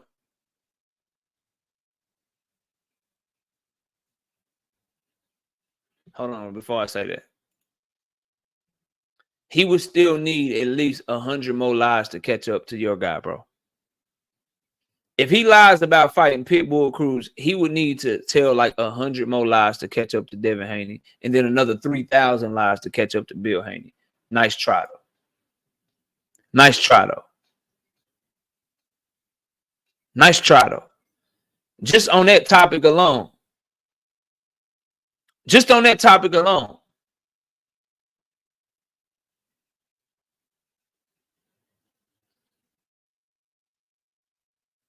Just on that topic alone. Lying about fighting Pitbull because you said you wouldn't fight Pitbull and then you fight him. Just on that topic alone. Ryan Garcia trash, Devin fight him. Mario Barrios is trash, Devin call him out. Tank only fought Pitbull because he was trash, Devin called him out. That's just on that topic right there, bro. That's 3 fucking contradictions and 3 fucking lies, bro. Stop it, bro. That's just on that one. I could feel the entire fucking show. I can feel the entire fucking show just going over the lies that has come out of that camp. Tank Davis, it would be a bad look. See, y'all niggas always take shit too fucking far, bro. You take shit too fucking far. It's never enough to just say Devin Haney is an undisputed champion, the youngest undisputed champion in the world. He deserved to go to the Hall of Fame based off that alone. No, y'all had to call the nigga the #1 pound-for-pound fighter. You had to call the nigga the face of boxing. Had to do all this extra bullshit. Had to act like everybody in the fucking world is ducking them and shit. Y'all had to add extra on the shit. And you're doing it here now. It's not enough to simply say, yeah, Tank will be contradicting himself. He said he wouldn't fight Pitbull, and he fought him anyway. That's a bad look. You can't just stop it where it's real at. You can never just stop with the real shit. You got to add a whole bunch of fake shit on top of it to make the real shit go away. It's not enough for you. You got to say that, oh, now that makes him the biggest liar in boxing. Nigga, wake me up when he lied about a $20 million offer. Wake me up when he lied about, oh, that's the most money that he would have ever got if he'd took the 25%. Oh, the Muhammad Ali Act say this. Oh, we don't really have a rematch clause with Kambosos. Kambosos got a rematch to the belts. Wake me up when these things start happening, bro. Dumb shit, bro. Anyway, moving on. What I was going to say about Shakur Stevenson and Pitbull Cruz and Williams Zepeda, it's on them all to take whatever the fuck is given to them. But KO, Shakur's a unified, multiple division, unified champion, multiple division. You can't say that he should just do what Pitbull should do. You can't say that he should just do what Williams Zepeda should do. Come on, Oz, what up? It's exactly what I'm saying. If all of them get offers and somebody's trying to negotiate more than the other ones, bro, all of them in their positions, if they get that call, they should just take that shit. They should just take that shit. All of them in the same fucking boat. Because guess what, Pitbull? Tank Davis don't need you to do a big-ass fight. He can call Williams Zepeda. Guess what, Williams Zepeda? He don't need you to have a big-ass fight. He can call Shakur Stevenson. Guess what, Shakur? He don't need you for a big-ass fight. He can fight one of them other two. Well, everybody in this situation has to understand that he's on pay-per-view and he's doing a crazy-ass live gate regardless of who he fight. That's just a fact of the matter. I'll say it again because a lot of people don't understand that shit, bro. Regardless of which one he picks, is going on pay-per-view. And it's going to be a big fight. So what room do any of them have to negotiate? Someone talk to me. Someone let me know. Because at the end of the day, I want him to fight Shakur Stevenson over all of them. But what Shakur and everybody else has to understand, like, you may want whatever you want. But if you're not fighting Tank Davis, you're fighting for a guaranteed, and that's it. A guaranteed bag, and that's it. Like, listen to what I'm saying, because the people don't understand what the fuck is going on. Listen to me, bro. If you're Shakur Stevenson and you're not fighting Tank Davis, you're getting your guaranteed, and you're going to be on whatever normal subscription that you fighting on. So if you on DAZN, you getting your guarantee, and you're going to be part of the regular DAZN subscription that we get every month. If you end up fighting on ESPN Plus, your ass is going to be on ESPN Plus, getting a guarantee on regular ESPN, and that's it. Same for Williams Zepeda. If you fighting Shakur Stevenson, if you fighting whoever, your ass going to be on a regular DAZN app, fighting on DAZN. Pitbull Cruz, you an undercard dude, bro. You ain't been a headliner since you fought Tank Davis. What's been the main event? What's been the main event that Pitbull fought in? Cut West, what up? None of them. So these dudes really are in a position where you take it and you leave, or you leave it, bro. You take it or you leave it. DeMar Jones say facts, KO, but at what point do we as fans feel a way about it? This is what you should feel about it. That's a great fucking question.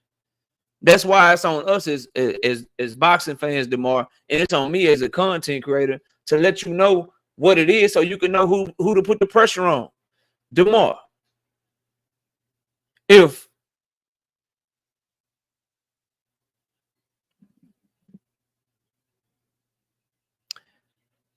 you decided that you wanted to find somewhere where you were going to debate politics, and you went to a debate politic platform, and you know that platform pay you $100,000 just to come debate them, and you get the most visibility that you ever got, DeMar, you're going to do whatever it takes to get on that platform because you're going to get your highest payday, and you're going to get the most visibility and the most notoriety for doing that specific debate.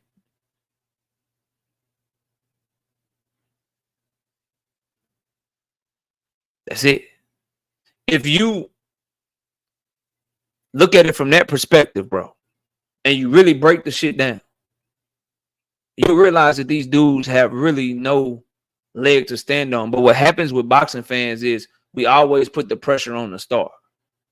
We put the pressure on the star to give away shit that they've earned. I mean, it happens in other sports too. Oh, he should just take a pay cut so they can build a team around him. He should just take a pay cut so they can build a team around him. He's not a team player because he should just take a pay cut. Tank Davis is the A side, so he should just do whatever the fuck it takes to make the fight happen. At what point do we start being smarter? Start being smarter as boxing fans and be like, hold on, wait a minute, Pitbull. Wait a minute, Williams Zepeda. Wait a minute, Oscar De La Hoya. Wait a minute, Jay Prince. Wait a minute, Josh Dubin. Wait a minute, Shakur Stevenson. Wait a minute, Manny Pacquiao Promotions, promoter of Eastside Pitbull Cruz. All y'all wait one motherfucking minute. This nigga generated more revenue in one fight than all you niggas generated in your fights combined. And y'all are negotiating? Y'all are acting like y'all got to get a certain amount of money or a certain fee or a back-end fee here or this guarantee there. This nigga, Pitbull, if I add up all your fights, Zepeda, if I add up all your fights, and Shakur, if I add up all y'all fights and I put them bitches together, that nigga generated more revenue in one fight with Ryan Garcia. When you think of it like that, it's like, y'all niggas better take whatever the fuck he give you.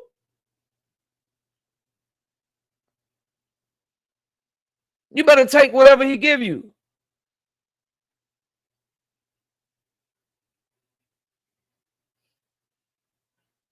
So when dudes are the guys that we want to see him fight, and I think it's gonna be Shakur Stevenson.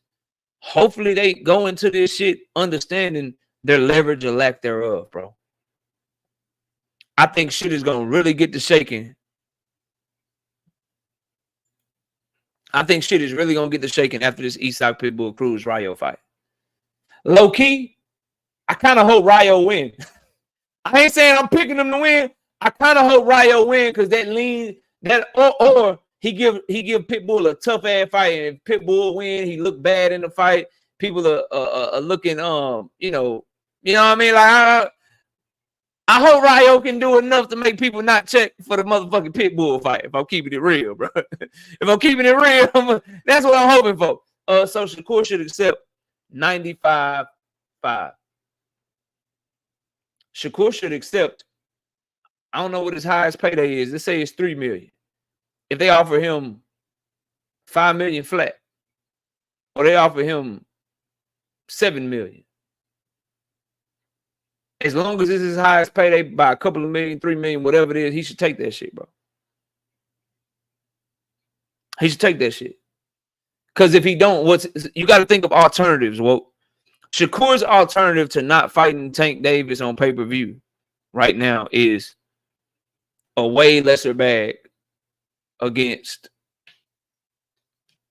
an opponent we don't want to see. The alternative for Tank Davis, if he don't fight Shakur on pay-per-view, is another pay-per-view bag and another big payday. So your alternatives, bro. What if I don't take this fight? What are my other options? The options are far better for Tank Davis. It just is what it is, bro. Better ignore my comments. LOL, stop making those scenarios that didn't happen. What are you talking about, bro? I'm not making anything up. I'm telling you what I think should happen to get the fight. That's all I'm telling you, bro. What are you talking about, bro? Now I'm gonna what's the word? What's the fucking word, bro? What's the word? It's gonna come to me. Now I'm gonna defiantly look for your comments that you said I better not read. I'm gonna defiantly look for your fucking comments, bro. Better ignore my comments. No, I'm not ignoring them. Where they at? That's making shit up. Nobody said that. I didn't say it, bro. You guys, man. I am talking to you guys about the attitude that people should have to make these big fights. All I'm giving is my opinion on if these guys are negotiating a deal with Tank, every last one of them, which are the 3 realistic fights that he should have, bro. Every last one of them should be doing whatever it takes to make the fight, bro. None of them have a leg to stand on in negotiating. So, for instance, yes, I don't know what's going on behind the scenes, but I hear Josh Dubin talking about Shakur Stevenson's free view numbers and how Tank Davis and his team need to come correct. Cut that shit out. You don't have a leg to stand on to even say some stupid shit like that. I hear Wally Moses saying things like, hey, man, all I know is Tank Davis pay-per-views ain't rated that highly. Tank Davis pay-per-views ain't rated that highly. We know Shakur Stevenson had the most views on free TV. Bro, what are you talking about? It's not a good fucking talking point, bro. What do you mean?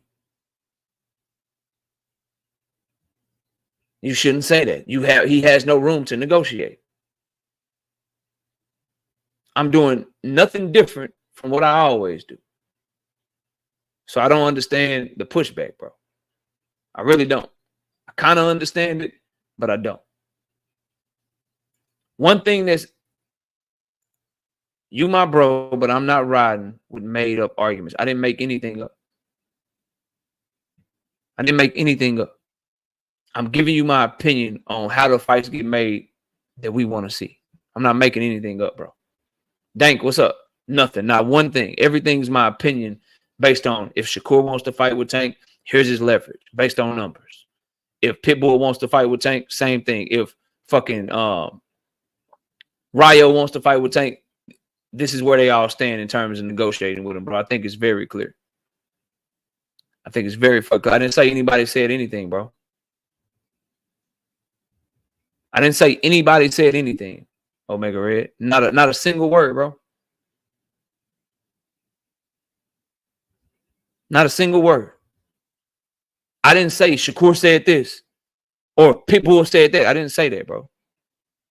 But I do this all the time. What's the problem today? Is it because it's Shakur Stevenson, bro? Are you okay? Are you low-key a Shakur Stevenson fan? Because you always been somebody that don't give a fuck about none of these fighters, but you've been on this Shakur shit. You've been pushing back on this Shakur shit lately. Real heavy. Real heavy. Yeah, you have, bro. Ain't nothing made up. Nothing made up. My opinion is based on who we want to see the fight. What would you have me talk about?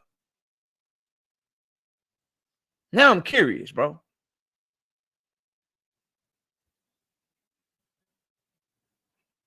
Salute to you for having a good daddy, but that ain't what I asked you, bro.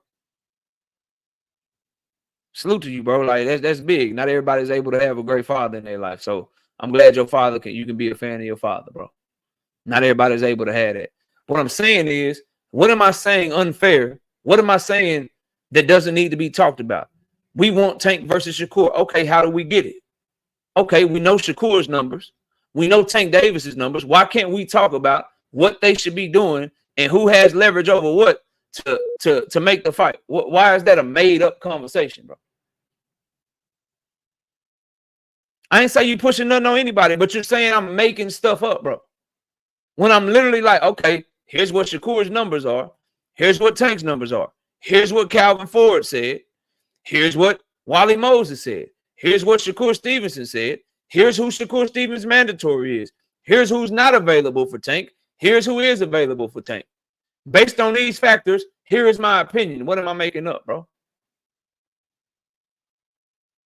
Legitimately, that's a legitimate question, bro. What am I making up? What did I say someone said that they didn't say, bro?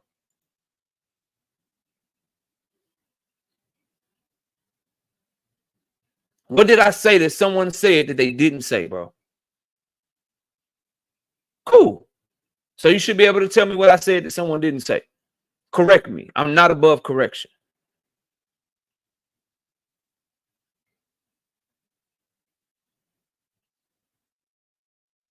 I never said that anybody said what they wanted. Not once did you hear me say that, bro. I said his team has no business talking about free views, talking about Tank better come correct.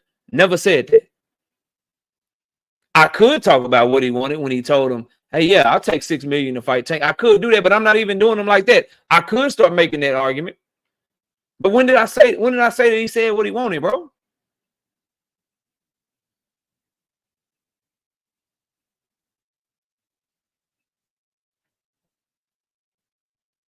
No, Omega Red, this ain't his first time, bro. He the homie. He the bro. He over here all the time.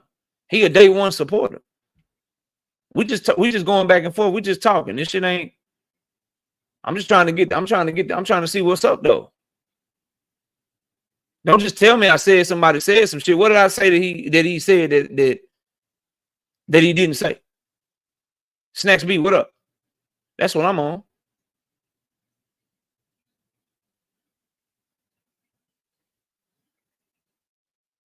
I don't know, bro. Weird.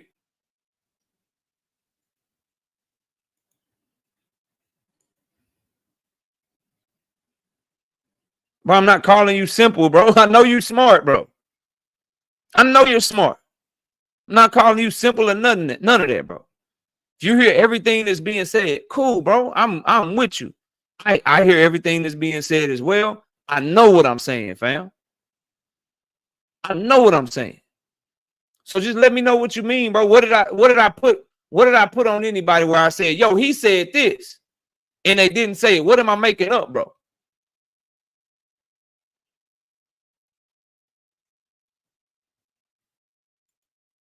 But it's cool. The link is already in the chat, but it's at 9:30. We got an hour left, man. Panel open. Panel open. Omar Powell becoming a new member to the channel. I appreciate you, bro. Salute to you. Unpin the smoke link. It's been up there all goddamn day. Nobody hit that shit. Pinning up the open panel. Panel is open, man. Shout out to my boy Omar Powell. Became a YouTube member to the channel. They want more than what they deserve. I said they cannot want more, bro. I said they shouldn't want more. I said they have no room to negotiate. That's what I said. I didn't say, I don't know what Shakur is asking for, bro. I don't know what Pitbull is asking for. I don't know what Ryo will want. I don't know what Zapatas want. But I know they have no room to try to negotiate based on their numbers, bro. You've never heard me throw out a number where I'm like, yo, Shakur asking for this. Pitbull asking for this. I don't do that. Come on, bro. Shout out to Big Dog Willie with the 5 pieces super chat. Knockout Boxing 86 TV. I told you in the Tankomaniacs to chill on attacking Shakur over negotiations. Let the process take course. No built-in excuses. What you mean? You can hit that link, bro. That shit, bro. Pay, what up? What's going on? Boulevard, then continue straight. Somebody got. All right, what you got for the show, bro? I was gonna say, can I go second, bro? I got somebody. I'm about to punch out of work, and then I'm gonna tap in with you. Yeah, that's fine. Crown Jewel, what up, man? What's up, man? I'm gonna be silent for a second after this, but people just want the conversation to stay unintelligent. When you start giving too much facts and speaking too much truth about why these fights not happening or how these fights are made, I notice something. People immediately get turned off and they act like they don't understand what you're saying, even though they full well understand what you're saying. It's just not the narrative that they want pushed. And when you prop Tank Davis up where he should be or where he earned to be right now, and then you actually support it with facts, I see a lot of people have problems with that. I got you. Go ahead, Pay. What up? What's going on? Yeah, I don't understand what the pushback be or why they feel the way that they feel. I mean, shit, I don't think Al Heyman just giving out big guarantees. So I mean, shit, motherfuckers asking if he should take whatever fuck he's offered. Absolutely, because it's gonna be his biggest payday, regardless of what the fuck the number is. I don't think he's gonna lowball the nigga, but yeah, bro, I just feel like motherfuckers just, I don't know. I guess anybody that say anything about Shakur, they view that shit as criticism, bro. Like, nah, it's all not. Motherfuckers want to do is just see the fight, bro. I don't think it's criticism, bro. I think the main thing is we just have to continue to try to educate people. And the thing with Shakur Stevenson, Tank Davis, Williams Zepeda, fucking Pitbull Cruz is Tank Davis just is in a position because of, you want to put it on Floyd Mayweather, you want to say because he's exciting, whoever you want to get a credit to, he's in a position where these guys that we want to see him fight, they have to just take whatever is offered to them, and if they don't, that's on them. It just is what it is, because unless you can come back, here's what it is, right? Unless you can come back and say, yo, Tank Davis underpaying me, Tank Davis didn't give me my highest payday, I didn't make no real money with Tank, then you got to offer to stand on. If Shakur come back and like, yo, they trying to pay me $1 million flat, okay, nigga, that's not a real offer, bro. Right. But right. if it's one of these things where you getting a fair deal and you making the type of money Frank Martin made, or you making the type of money Ryan Garcia made, I haven't seen, even Pitbull when he fought him the first time, Mario Barrios, Hector Garcia, I haven't seen a Tank Davis opponent come away from fighting him and be upset with what they got paid, bro. Yeah, that's what I'm getting at. I've never seen anybody upset at the pay. So the point that I'm getting at is, if he's in a position, right, to where he literally, like, I'm not even making stuff, bro. Frank Martin and Tank Davis generated $40 million together in revenue.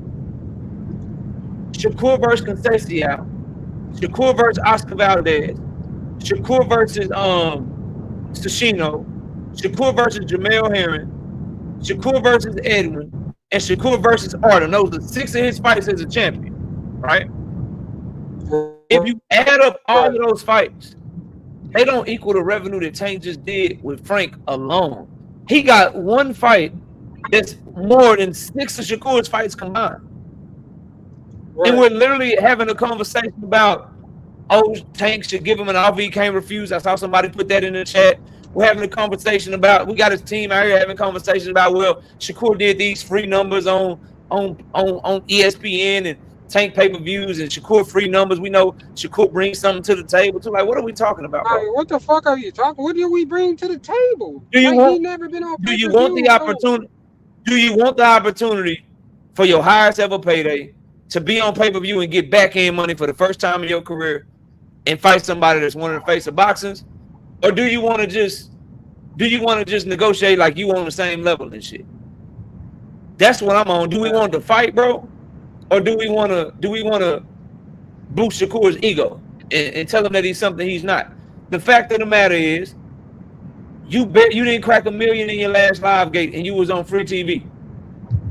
And then a lot of fact of the matter, bro, you didn't crack $1 million in your last live gate and you was on free TV. If you Pitbull Cruz, because I'm not just saying it about Shakur, if you Pitbull Cruz, you never been a headliner. If you Rayo Valenzuela, you never been a headliner. All of them are in a position to where if you want the fight and he come calling, hey, whatever it takes to make the fight, I just need something fair. What's up? Nah, for real. And I've been seeing all that shit happen. And another thing, and I was saying this, shout out to Coach Kenny and Coach Calvin, but bro, they do a great job at what they do.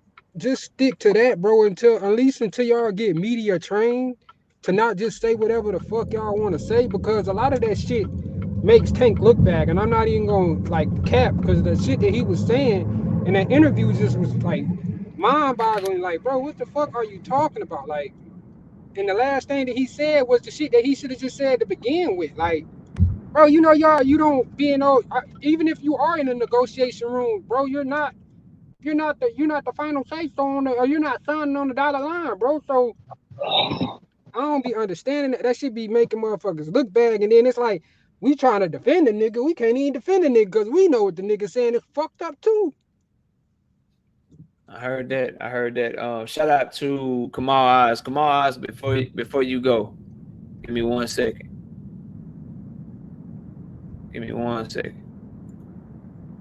Bro, I really hate that I have to keep explaining this shit to you, Omega. Real talk, bro. I didn't say anyone said that. I'm just giving my opinion, bro. On people, like I'm not saying that anyone said that, bro. If you only want me to give my opinion on what people have said, I got plenty of videos for that, bro. But right now, I'm talking about what it's gonna take to get the fight made, bro. I don't know how much more clear I can make that. I never said Shakur Stevenson said this, or Lomachenko said this, or motherfucking Pitbull said this, or Ryo said this, or Williams and Pater said this. I never put anything on them, bro. I'm just giving my opinion. I don't understand what's so hard tonight, bro. I don't crazy. understand. It's like motherfucker. I do know, but I'm not gonna say it. But I know what it is, bro. You ain't gonna say it on here either. I know, bro. I know. I understand, bro. I get it, but come on, bro. There's some new shit. It's a lot of I give my opinion. I give my opinion. You've been in here plenty of times of me giving my opinion on shit that motherfuckers ain't say. And just reading how people are acting, reading the business of boxing, and giving my opinion. You've been in here plenty of times when I did that, bro. Now all of a sudden today it's a problem, bro. I get it though. I know what's up, bro. I get it. Man, I've been getting I peeped a Kamal, lot what's of shit. Man. Kamal, you there? Hey, what's up? Go ahead, bro. It's on you. So we're talking Tank and potential opponents. Man, First of all, Tank, who Tank gonna fight in November right now? We was talking about Terence Crawford earlier. What you got? Whatever you want to talk about. I'll hit on those, but real quick, I don't even think we're talking about Isaac Pitbull Cruz. He's got to fight that Venezuelan dude. That mandatory is overdue. I guess the WBA let him fight El Rayo. Hold on a second, Kamal. My bad, bro. I spent the whole first show. This is my problem, Omega, bro. You my bro, and I'm really trying to make you understand, bro. I spent the whole first show, the whole first part of the show, giving my opinion on Terence Crawford and Canelo Alvarez. Canelo Alvarez didn't say none of the shit that I said. I was just giving my opinion on what I think he would do, and you ain't say nothing, bro. You didn't say a word, bro. That's what I'm telling you. Like, I'm doing the same shit I always do.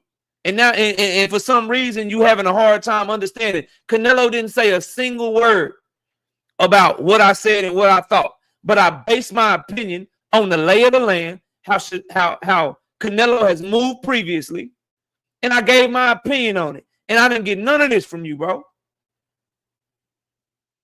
None of it, bro.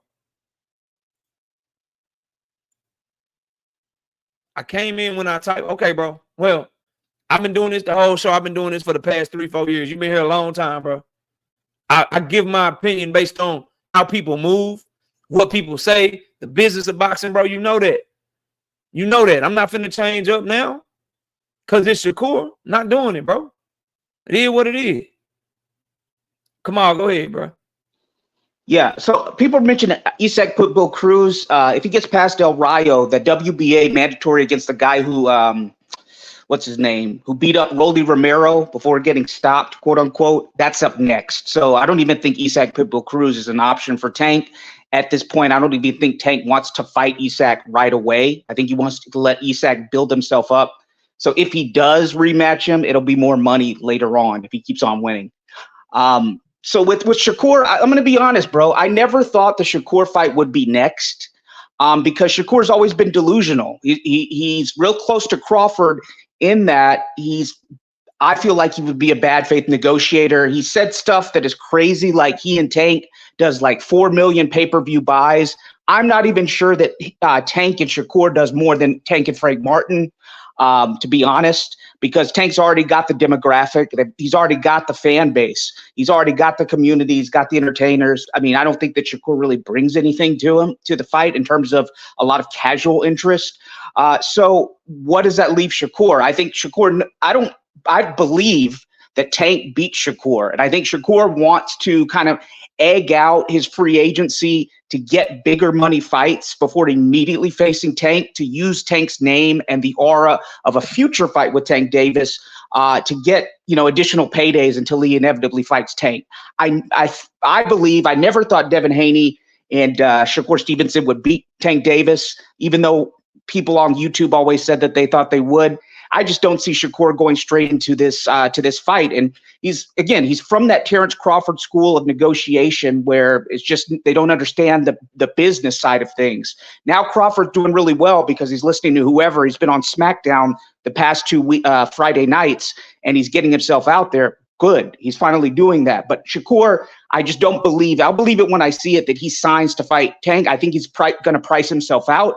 And I think he's going to try to just, I don't know, go to whoever's going to sign him to a contract. But Tank just needs to fight who he can, just go down the line. I believe that Zepeda will end up fighting Lomachenko because of the IBF, the way it's going to play out. And I think Zepeda is all wrong for Lomachenko. So Lomachenko is going to lose to Zepeda for a fraction of what he'll get for Tank Davis knocking him out. That's what I have to say about that. Got you. All right. So Omega, what happened to say this? What happened for KO, me real to quick. Hold on. I just want to give my man props because I think that might be the first time I ever agreed with him on your show. Well, I agree with everything he said. Okay, yeah, I ain't got. There you go. My brother hit the link. I ain't got to keep going back and forth in the comments. All right, go ahead. We on Boxing Hacker. Boxing Hacker, make it quick, bro. The Quatrain, right? I'm trying to get to my bro Omega, so I need you. Yeah, I got you. So I'll have to say that I'm hearing what everybody's saying, but there is such thing as a bad negotiation, right? I do feel like yes, Tankers should get the majority of the share when it comes to like doing their splits, but I mean, let's not forget Ryan Garcia got like 30 million, and we're saying Shakur, who's a multi-division champion, it should only deserve like 5-6 million flat. Yeah, he should at least get some kind of back end to that fight, because right now Shakur is trending, and you have to keep that in mind. Shakur is trending in the hip hop community. I'm hearing them in outlets that are not even in boxing. So all those things do count for something, If you make little it of doesn't. A title Are you fighter. serious? What's that? The hip hop community is Are roasting. you serious? Yeah. So it doesn't matter if people are roasting you or not. I mean, people are Hey, man, let the man talk, dog. Yeah, it doesn't matter if you are roasting or not. Like Floyd always says, talk good about me, talk bad about me, as long as you're talking about me. You bring that's Omega Red. Hey, bro, I can ask that man a question, bro. Chill, bro. But yes, I am serious. I think that we sort of make little of who Shakur is. Shakur does have a title. He is a multi-division champion. He does have a name. Not saying that he should get like 50-50, but like he shouldn't just get like a flat fee of like $4 million or flat fee of $5 million. No, he should get a percentage because that fight. I can only speculate it's going to project to do very well, way better than Frank Martin, just based on their history, based on who both of them are currently trending. So I would think that fight would do really good. I think he would deserve a good split from there. William Old School, what's up? What's happening? What's up? What you got? How is it every time there's a big fight coming, we go through the same thing? I don't know how many times I've sat in your chat listening to you explain to these people how this works and how people get paid, and yet they still never get it. They get it. It's like unfucking believable. I don't know how many times we've had this damn conversation. And as for Bud and Canelo, it ain't happening, bro. Just like you said, Canelo ain't going to fight anybody that's a real threat. Another thing is, if Bud wins, God forbid, that goes Canelo's legacy right out the fucking window. And Canelo ain't about to let that happen. And he gains nothing if he beats the little man. That's all I got to say. Already, we're going Chris, then we got Woke, then we got Omega. Go ahead, Chris. Oh, thanks for having me up, KO. What's up, chat? Chilling, bro. What you got? It's just funny to me, man. Like, I think it was a guy named Teach or Toon. Who came up here was a Shakur fan. Teach come over here all the time. Probably Teach. Yeah. He said that he accused us as Tank fans of acting like Devin Haney fans, but I feel like we being more consistent, bro. Like as Tank fans, and y'all just don't like it, bro. We gonna talk about Shakur like we talk about everybody when it come to Tank, bro. He gonna step on Shakur. We gonna keep talking that way, bro. Y'all don't like it, y'all squirming, y'all acting different. You know what I mean? Dudes coming out the closet now. You know what I'm saying? Like we gonna keep the same energy with Shakur Stevenson, bro. Ain't nothing changed, bro. That's all I gotta say. I feel like they trying to They starting to act a little. They don't like it. I get it. Because when people say stuff about Tank sometimes, yeah, y'all don't like it, bro. But bro, we gonna keep the same energy with Shakur, bro. That's all I really gotta say. Woke, what up? It was good. This conversation is very, very nuanced. To me, bro, I feel like it's different angles to it, but I think the biggest takeaway from pretty much thinking about Shakur, looking at Shakur, bro, like what we've seen so far, and we don't know what's going on behind the scenes fully, but just based off the tea leaves, I don't think Shakur is willing to sacrifice nothing to get what he really want. Like, whatever y'all say about the Devin and Shakur negotiations, he didn't want to sacrifice for legacy. Now he got Tank on the table, fame, money, acclaim, all this other shit that he could have got. He don't want to sacrifice for that either. So I don't really know what he wants. It seemed like he's very, very entitled to me. Same breath, I do understand he won't probably more than a 2 times pay raise versus Tank. So I get that too. But honestly, I just don't think the way it's feeling, I don't really think Shakur truly want it bad enough. I think Tank, he probably do want to fight Shakur, but obviously his team don't. So I think they're gonna let the fight pass, marinate some more, and we'll spin the block. And also too, I hope Tank stop ducking that pit bull work. But that's my Yeah, all right. Omega Red, what's up, bro? It's on you. Yeah. What I'm saying is, I don't give a fuck about none of these goddamn damn dude. What I'm saying is, why we got there throwing goddamn these different scenarios and like motherfuckers know what really going on when nobody knows shit. Nobody knows shit. Ain't nobody said shit. And then motherfucker got there. Well, he feel like he deserved this. Y'all got there be shit on damn fighters and shit for no goddamn reason, just to damn have something to talk about, bro. That's what I'm saying. Quit making damn shit up just to damn have something to talk about. We know goddamn well y'all don't know, just like we don't damn know what's actually going on. Ain't nobody stupid around here, but 100%. Ain't nobody dumb, and I know you ain't dumb, bro. So that ain't it. But here's the problem, bro. This is where I disagree with you. Like, yeah, we don't know what's going on because ain't a motherfucker up on this panel in the goddamn negotiation rooms or whatever. But what we do know is that we want the fight. You asked the question, like, what's making you say all of this, or where are all these opinions coming from? It's coming from this. Tank Davis and his fight with Lomachenko, that shit pulled out. Loma ducked that nigga. Okay, so now we want Shakur.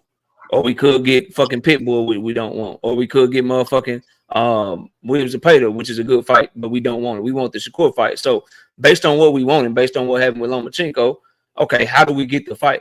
What are the things that need to happen to get this fight? It's all just opinions based on the current state of boxing, bro. That's all, fam. Like it ain't no shade towards nobody. It's that same shit that we were talking about for years, bro. Like, how do we get the Earl and Bud fight? Had a ton of motherfuckers saying this is how you get it. That was arguing for Bud. Got a ton of motherfuckers arguing for Earl. This is how you get that shit. This situation is no different, right? You got some people like boxing hacker that's like, yo, they got to give Shakur this, or they got to treat Shakur like this because he deserved more than this, or he deserved more than that. And you got certain people like myself that's like, yo, this nigga's numbers say otherwise. Like, this is really what he only deserves. So it's all boxing talk, bro. We making opinions based on the fights that we want and what's going on right now. Shakur got a mandatory, so he can't get the fight. Some people say, well, now you can get step aside money. You can unification Trump mandatory. Tank Davis and them can reach out to the WBC. It's a ton of shit to talk about to where we don't have to wait for a motherfucker to say something before we start giving our opinions on the situation. That's all I'm saying to you, bro. Hey, KO. And all I'm saying is, hold on. All I'm saying is, we ain't got to keep making shit up to damn try to make one fighter look this way or that way. We ain't got to do that damn shit. All we got to do is there state the facts, state the truth. Ain't nobody got there. Security ain't said shit. Tank ain't said shit. So why the fuck got there? Everybody running around talking about security goddamn. Want $30 million. He turned down $6 million because people got there. YouTube is saying this shit. That's what I'm saying. We got. Hold on. Let me finish. God damn. Hold your water, dog. What I You would tell grown you, men around here. Have some discipline, bro. what I would Dog, tell you, man, all I'm saying is we can state facts and we can have our opinions on things, but we ain't gotta make shit up. That's the difference between having an opinion and making I hear shit you, up. bro. That's I what hear I'm you. saying. I hear you. But you just came up here, bro, and you said a bunch of shit that I didn't say, bro. And I think that's the I didn't disconnect. say you said. I I didn't never say you said, said. I never said he asked for I 30 said million. people. He asked for 7 million, bro. I said people. I didn't say If you. you're in my chat, bro, I'm gonna assume you talking to me. That's why I'm like, bro, who you talking to? Who you talking about? You could have No, when easily I was said talking not to you in you, the KO. chat, it was different. I was talking about when I was in the chat. I was saying, "Hold on, man. You got there saying, secure, want all this, and he want that, and he what he needs to do is do. He need to do that." And I'm like, "That's my point." And when I said beginning, don't nobody even know anything about no negotiation. We making shit up when we got there start saying what Shakur want and what Shakur don't want, and what Tank want, what Tank don't want. I We making never shit said up. That's what what he I'm talking wanted, about. bro, nigga. I don't Bro, know what I'm he wants. listening to everything. I don't know what he wants. I never said what he wanted. I said based on the numbers, this is what his leverage is, and this is where he should be, in my opinion. But I don't know what he wants. I don't know what he asking for. You don't hear me saying he turned down 30 million or he asked for 9 million, bro. Because I don't know. I would never do that, bro. I said based on, and I'll say it again, based on where he at, bro. Based on the leverage that he have or lack thereof with Tank Davis, he should be happy to get his highest payday and move the fuck on. Or if they offer him a lower percentage, he should take that shit because whatever he gonna get is gonna be more than any other fight that he ever had. But I never once said that nigga asked for something he didn't ask for, or he ducked something, some number Hey, that somebody is making up, bro. I never once did that, bro. all I'm saying is it should be a fair deal I based on the agree. numbers. Like you say, it should be a fair deal, not just because 100%. oh oh oh that's a high payday. His high payday might not be a fair deal. You understand what I'm saying? 100%, bro. And what I would tell That's you, what and I'm look at saying. nigga, But I don't get paid for none of this shit, so I really don't I know care. you don't. I know you. I I already just know you don't I don't, just don't like people pushing bullshit. Pushing. bro. I I'm ain't with saying you push bullshit. What I'm saying is I hear a whole lot of bullshit going on I'm damn with you. YouTube and motherfuckers damn want to make jokes and I'm do with all you, this bro. other shit. And I'm I'm looking with at the damn I'm like, these are human beings, these are men. Treat a man like a man. These are you. fighters. You know You what I'm 100. saying? A lot of You motherfuckers 100. won't You do 100. half the You shit these 100% right, motherfuckers do. bro. Hold on, Omega. You 100% right, but Yeah. based off what you just said, I agree with everything you said about a fair deal. I agree with all of that. Now we Yeah. can have a different opinion of what a fair deal is, but what I will quote is I'll talk to you about what Wally Moses said. I'll talk to you about what Calvin Ford said. I'll talk to you about what Josh Dubin, his co-manager, said. But you'll never hear me talk about this nigga said something that he didn't say, bro. So Yeah. I don't. I just don't We want to don't get. we don't say we don't We say the court on that, bro. huh? We don't say the court on that. Yeah. So we good, bro. I wanted to make sure we was on the same page, bro. That's all. We good though. Oh yeah, We we don't cool, disagree. bro. On, yeah, we don't disagree on nothing. I just when I heard making shit up or he said that, bro, I wouldn't put that on Shakur. You can go back. I will not say nothing that somebody said that they ain't say, bro. But what I will I tell just you is based on the lay of the land. This is what I think. Like if you come to me, a knockout, who you think Tank gonna fight next? The nigga ain't said who he gonna fight next, but based on who signed or who, based on who gonna be available around that time, based on who a free agent, who got mandatories, who ducked them. I can tell you, okay, I think it might be these yeah. three names, but the nigga didn't say shit, right? See, But I'm still gonna tell you what I think, bro. I'm gonna let everybody know, everybody in the chat panel, everybody know. I don't give a rat's ass about these fighters. I don't give a damn. What I do give a damn about is everybody being fair. Because if just like you want something, you want somebody to be fair to you, I want somebody to be fair to me. That's the only damn thing. That's the only reason I be in the chat and I say the shit I damn say. That's the Omega, who only you damn is? reason. Who you is? Captain America now, nigga? Captain Shut Planet? up, boy. Nobody I cares, ain't bro. talking to you. I'm Around, on bro. knockout channel, not yours. Now shut up. I ain't talking to you, Man, boy. nobody trying to hear that, bro. You I'm glazing some having a shit, bro. conversation with knockout, not your weak ass. Now shut That's up. enough, nigga. I respect that though. Nah, bro, you I ain't, just you feel ain't like said nothing everybody. wrong. Salute to my boy Omega Red, man. Let me keep it moving. The That's all Wayne I talk. want to say. No, Yeah, you trying to do it, do Omega. boys You can talk, stay bro. up or you can hop out, whatever you want to do. You know you always welcome, bro. Wayne talk. Go ahead, bro. What's up? What's up, man? Good to be on. Hold Man, up.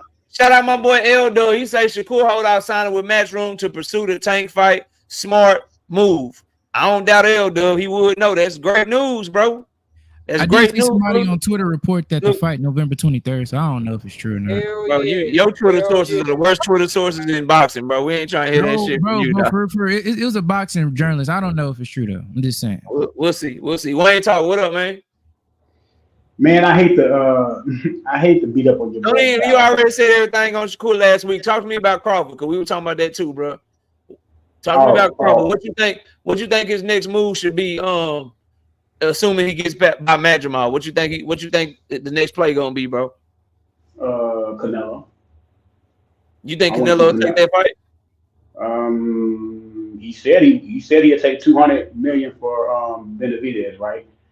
I think Turkey will give him 100 million for Crawford. 100 million guaranteed. Yeah, I think he will. I So think he Turkey just will. gonna lose money.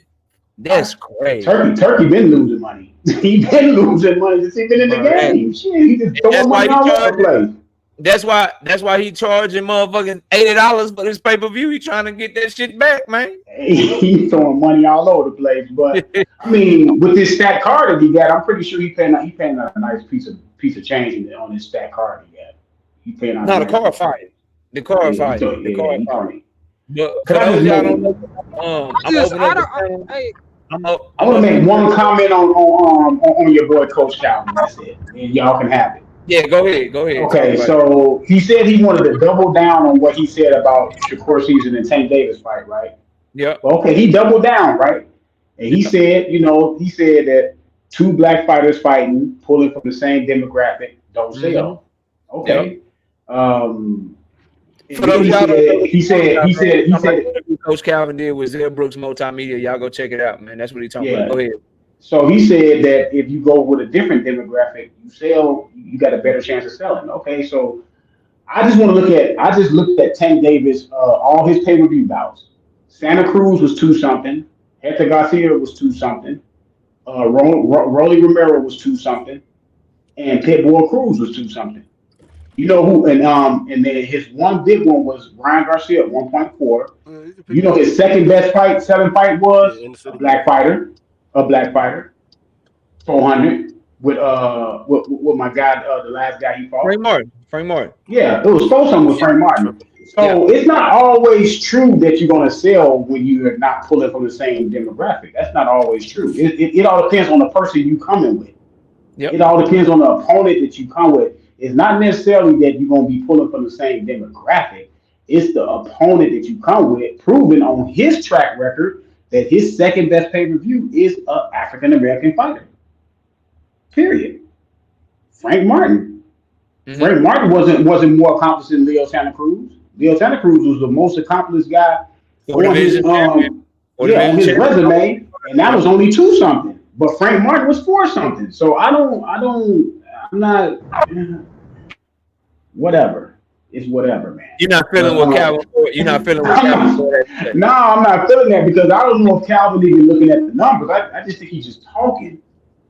He don't want to fight the style. Just come out. He did come out. He said it again. He said Shakur told us in the world that he gonna fight his fight. He said I'm looking for somebody who's gonna fight. That's what he said. And that's what he said the first time. But he reiterated it the second time. So I'm not picking on Calvin. He just said that's what he's saying. No, he did say that. I would just to add context to it, he did also say very succinctly and very candid that at the end of the day, all these guys gonna get offers. I don't know when Shakur gonna get an offer. That is going to be up to Tank. So to me, that's the most important quote of the whole interview, that everything is up to Tank. So Calvin can say whatever the fuck he wants to say. At the end of the day, Calvin, at the end of the day, it's gonna be Tank Davis' decision, and Tank Davis got to do what he said he's gonna do. And this ain't the first time Calvin Ford done this shit. I'm not critical of a lot of shit that Calvin Ford does and says, but this Pitbull parade that he on about wanting Tank to fight Pitbull, the shit about Shakur Stevenson and the style and stuff, I don't like that. I love that he did say though that it's gonna be Tank Davis's decision on who he fights, and ultimately that's what it's gonna come down to. So we got to put the ball in Tank Davis's court and understand that Calvin Ford is not in those business meetings. He's just giving his opinion because he's doing interviews or whatever. So more power to him. Obviously, I prefer what Derek James does in terms of handling questions like that. I prefer a trainer that's just gonna be like, look, I want whatever my fighter wants. It's my fighter's decision. I'm just gonna have him ready, and we beating all these dudes. That's really all he should be saying. But I understand that that's probably hard for him to do because Tank Davis is not doing a lot of interviews. So maybe Calvin Ford got to be doing the talking and shit. I just think he could do a better job of not making Tank Davis look bad. Just my personal opinion. But damn, if he got cussed out the first time about the shit, why keep doing the shit? Because like it's like anything, right? Like he know we gonna talk about it. These dudes ain't stupid, bro. You know what I mean? Like they know. He know if you. So we can do. I just shot a video about it. You know what I'm saying? We're doing a live about it right now. If he do an interview and he say, "Oh, it's gonna be Tank Davis' decision. I'm just gonna have him ready to fight whoever." Okay, then what are we gonna talk about? What we got to talk about? You know what I mean? So the main thing to me is that I like that people ain't talking about, because again, people are gonna look for any reason to hate on Tank Davis. They're gonna look for any reason to try to denigrate him and try to find something negative to say. The part that I want to also make sure that we include is he said it's gonna be Tank Davis' decision, and Tank Davis has showed y'all it's his decision because Calvin Ford been talking about Pitbull for 4 straight fights. Tank ain't fought him yet, so we can't put what Calvin Ford say on Tank, and we can't say if Tank decide to fight Pitbull, it's because Calvin Ford made him. No, if Tank Davis fights Pitbull, or if he fights Williams Zepeda, if he don't fight Shakur Stevenson, it's gonna be because of Tank Davis, bro. So he deserves all the credit for whatever opponent he picked. He deserves all the credit for whatever. And that be the issue because they sat up there and used his words against him. Let Paige finish, then I'm gonna go to Crown. Then you got it, Terence. Go ahead, Paige. Finish what you were saying. Bro, that's what they. I'm just saying that, but they leave that part out, bro. And like these different channels or whatever that post bullshit, or they just don't like Tank or whatever. You notice they only use what the fuck he said. They don't put the whole, what I'm saying, the whole situation out about what the fuck they talking about. But no, I get what you're saying, bro. Yeah, I mean, but again, and I had a great. Matter of fact, I let Crown Jewel do it because we talked about it already. And I know probably what he's gonna say, but I'm gonna let him say it because we had a great conversation about this. Go ahead, Crown. I just want to go back to a little bit about what Omega was saying. I want to respond and add some context. Some of us watch boxing very, very closely. Some of us have been involved in boxing in various different capacities. And some of us just understand the business behind boxing a little more or maybe a little different than others. And when we objectively look at the facts behind the business of boxing and give a professional opinion on it, we're not shitting on a fighter by doing that. We're not tearing a fighter down. We're just being objective. I know, like, it kind of came across like I was against Shakur. I'm not against Shakur. I'm a huge Shakur Stevenson fan. I'm a New Jersey resident. Shakur is the best fighter in the state of New Jersey right now. But I would be biased if I didn't say he's not in a position to demand anything right now. I would be lying. The reality is, like I said, I've worked in boxing as a manager, a promoter, a trainer. I fought professionally myself. I worked for the New Jersey State Athletic Commission as an inspector.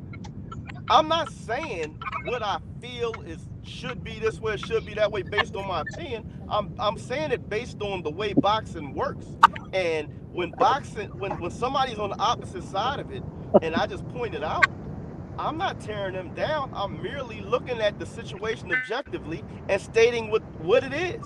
And unfortunately for a lot of us, we only have a problem with that when it's our favorite fighter that's getting the short end of the stick. But unfortunately, every fighter at some point in his career gets the short end of the stick based on his negotiating power. I think Omega was saying something different. Hold on, Boxing Hack. I got to go to Terrence next. Let him finish, bro. Okay, go ahead. Yeah, no, they can go ahead, but it's just the facts. All right, Terrence, what's Nobody's up? tearing down a fighter when they say, listen, this fighter generated this amount of money. He fights on pay-per-view. This fighter, regardless of his accomplishments in the ring, when you talk about revenue, has never fought on pay-per-view. Is not a mainstream draw. Just had 2 bad performances back-to-back, and the general public or casual fan is not going to latch on to him. It makes it a less lucrative fight and makes his negotiating power less. You're not shitting on him by saying that. You're telling the truth. Exactly, bro. Like, that should be crazy.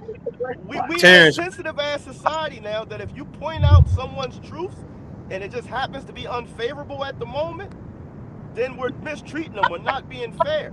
You can give people all the praise you want. When Shakur looks great and he gets praised, nobody says, yo, you praising him too much.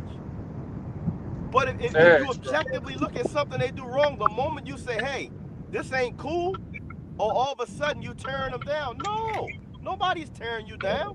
They're just giving an objective opinion. And he should be very open to objective opinions, first of all, because they need the media and fans in order to eat, number one. And number two, he tries to use it to his advantage all the time. So if you can use it to work for you, you can deal with it when it's against you. But I think he was saying something different, though. Terrence, what's up, Terrence? Plus one. Knockout. What up, Knockout? What up, panel? What's up, bro? I have a question for the panel, but I want to respond to that real quick. Go ahead. The ideal that an Olympian is not known. This guy keeps saying like Shakur is some person that nobody outside of New Jersey knows. That's the most ridiculous thing. Everybody knows who Shakur is, bro. Stop saying that. Like, you keep acting like Shakur is just a no-name dude that nobody knows. Like, he has no value at all. Come on, bro. You need to stop that. Every time you get on here, you say the same thing, bro. That Shakur is not. I don't even want to talk about that.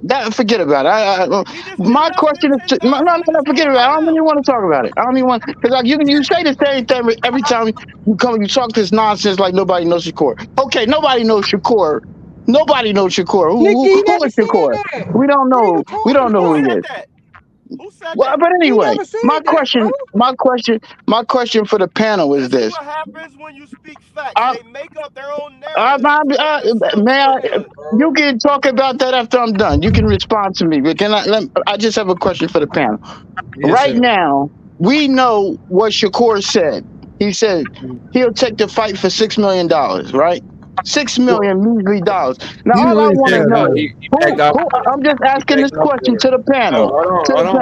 Hold on, bro. He backed off of that. Yeah. He backed off of that. He said, I don't know. Maybe I'm saying too much because you might be trying to use something. Like he backed off. He said it's a hypothetical. He didn't say it. He backed off of that, bro. Yeah, that wasn't a true statement. So my question to the panel is, if Shakur goes on, if Shakur and his team say, listen, Tank, we want $6 million. We don't want no backing. And if y'all telling me that he can decline that Tank can decline that without being a duck, then I want to know what's the number. Is it $1 million? He can get $500,000. I just want to know what number will it be that y'all call Tank a duck.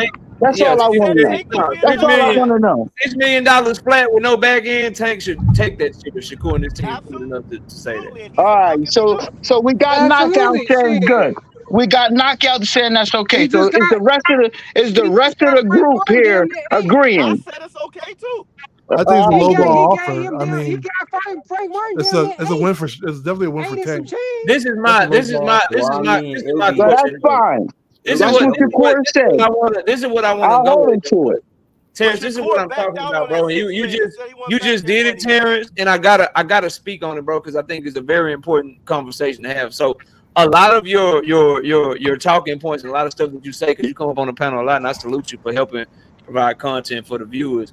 A lot of what you say, the onus always is put on the A-side fighter. Like a lot of your talking points is put on like the responsibility of Tank Davis to fight Shakur Stevenson. So what I want to go at and what I want to talk about and what I want to ask you, at what point do we accept and we know this is Shakur's biggest fight too? that we know that Shakur can't get on pay-per-view with nobody else, that we know that Shakur is going to get the most notoriety and get the most money fighting Tank Davis, since we know all of these things are legitimate facts for Shakur Stevenson, how much pressure is it on him to do what he to go after the fight as well? Like, is all the pressure on Tank Davis to just make the fight, or does Shakur Stevenson have some sort of responsibility in your eyes to go pursue the fight because it's the biggest fight of his career too?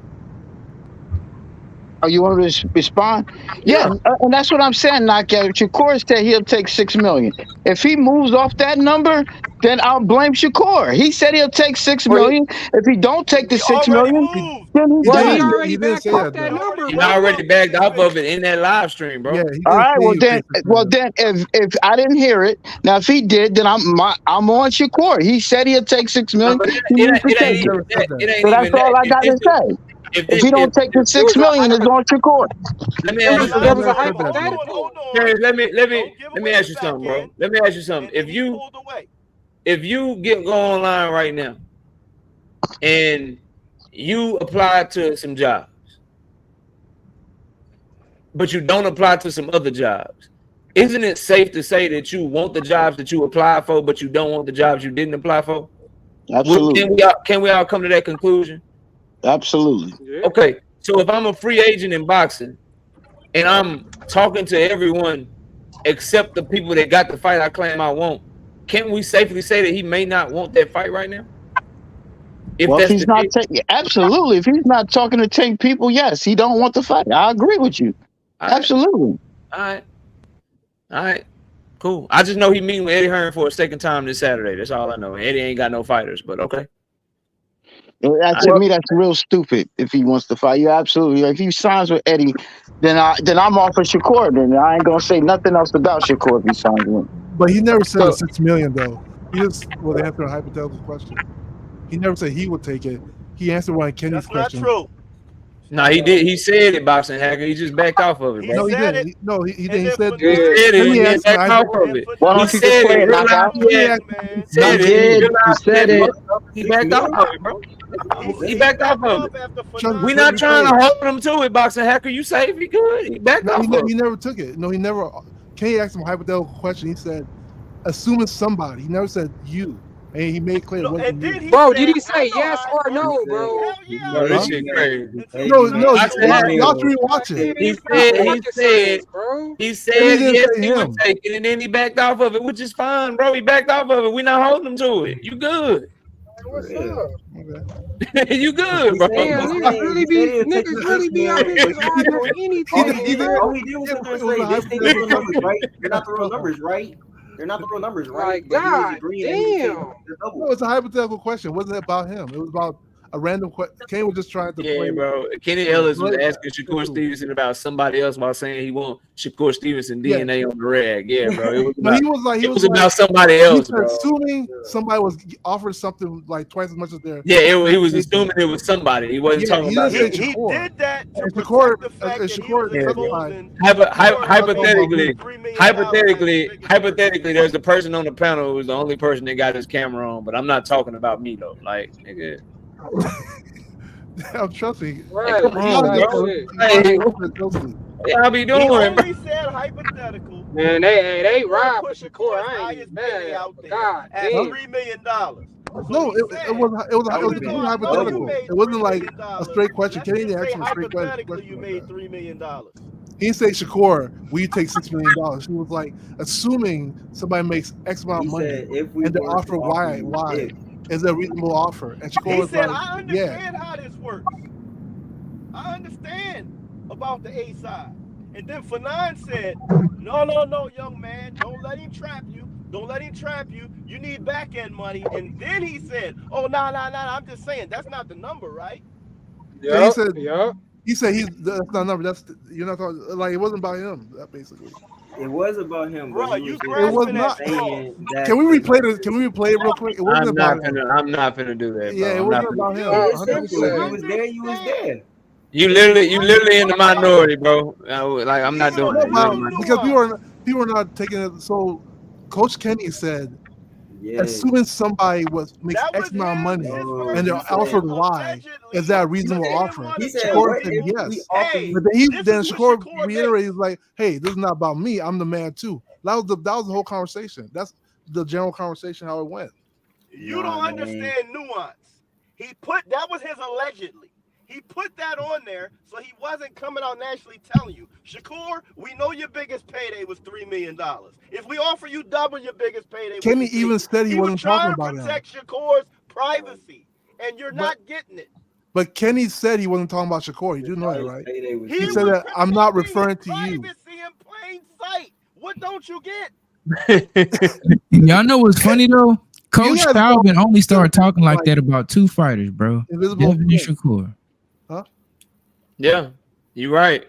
And they are the only two fighters that seem to think that they can just they worth a certain amount of money that they're not worth, Hey, bro. look, say what But you want about Devin Haney, but but he in a better spot than Shakur. He can but say yeah. knockout. Let me Now, ask you a Hey, question. yo, oh, with that Y'all act being like I got said, my Shakur boy. I what got my boy Knockout. Iron man, 44, you know bro. they I'm gonna let Iron you know they 44 finna. go. But what you mean that Devin just dropped his belt, bro? I'm just How saying, he in bro. a I'm better talking Man, about spot? negotiation, bro. why we Not I'm just why talking we I'm about. just talking about Devin? I I keep ain't hearing know. like worth. So I just want to get an idea, like knockout and anyone else. What do you think Shakur is worth in this 84. fight? I think he should. I Shit, if you think get that Shakur nigga 4 Stevenson should be mil, paid. I think Shakur Stevenson should have an opportunity. I don't know. I don't give a fuck what the combination is, in terms of like a guaranteed back end combination. I don't care how they want to pay him. I think Shakur Stevenson should have an opportunity to make somewhere between $8 million and $13 million for this fight. Even though facts. I I Ryan think made agree. you 30 take million. Shakur's Shit, biggest Frank Ryan made made payday 30 80 to some million, him guys. change. and I double think it. I'd even give you, if that's too nuanced, I even give you a round number. I think him having an opportunity based on sales, based on guarantee and back end money, he should be able to make somewhere between $10 to $15 million for this fight. At most, the fight is gonna do I 500K Yep. think that's high, or Kenny. Bro, less. Because I cut I think the think that's deal. we're looking at a pay per view Shit, I between. think I think we're 500K looking or at a pay less. per view between like 500 to Yeah, 650,000. because of So the shit, I premium. think between 8 and 10 I or think 10 8 to and 15. 12. I think 10 to 15 million. You know, I think that's a little bit more than Frank. I think he deserved it. I think Frank got somewhere between like 5 to 10 million or something. I can respect that. So He 10 to got like 15 8 and for some sure. change. And I don't even necessarily care what that is. If he want it all on the front end, if he want to try to bet on himself and try to get more on the back end so he can try to sell the hell out the fight and make even more. But I think at minimum, him making 10 to 15 million dollars taking home, I think is cool. I think that'd be good for him in this I fight. agree. I think 10 to that I think that 12, would 20 be to bro. fair. 30 at Okay, least. yo, that would be fair. 10 and But I would 12 is just go on shit. record and That's say, damn near if you double what take the his fuck he was biggest getting Hey, paid why at guaranteed to Top date and Rank. double who's it, the he should who? be 70 happy. 30 back end, I think is Hold on, good. y'all all talking at the same time. What you say, Crown Jewel? I said, I think that would be cool, you know what I mean? 10 to 15, right? But in reality, if you take double his highest pay and give it to him, I think he's doing great.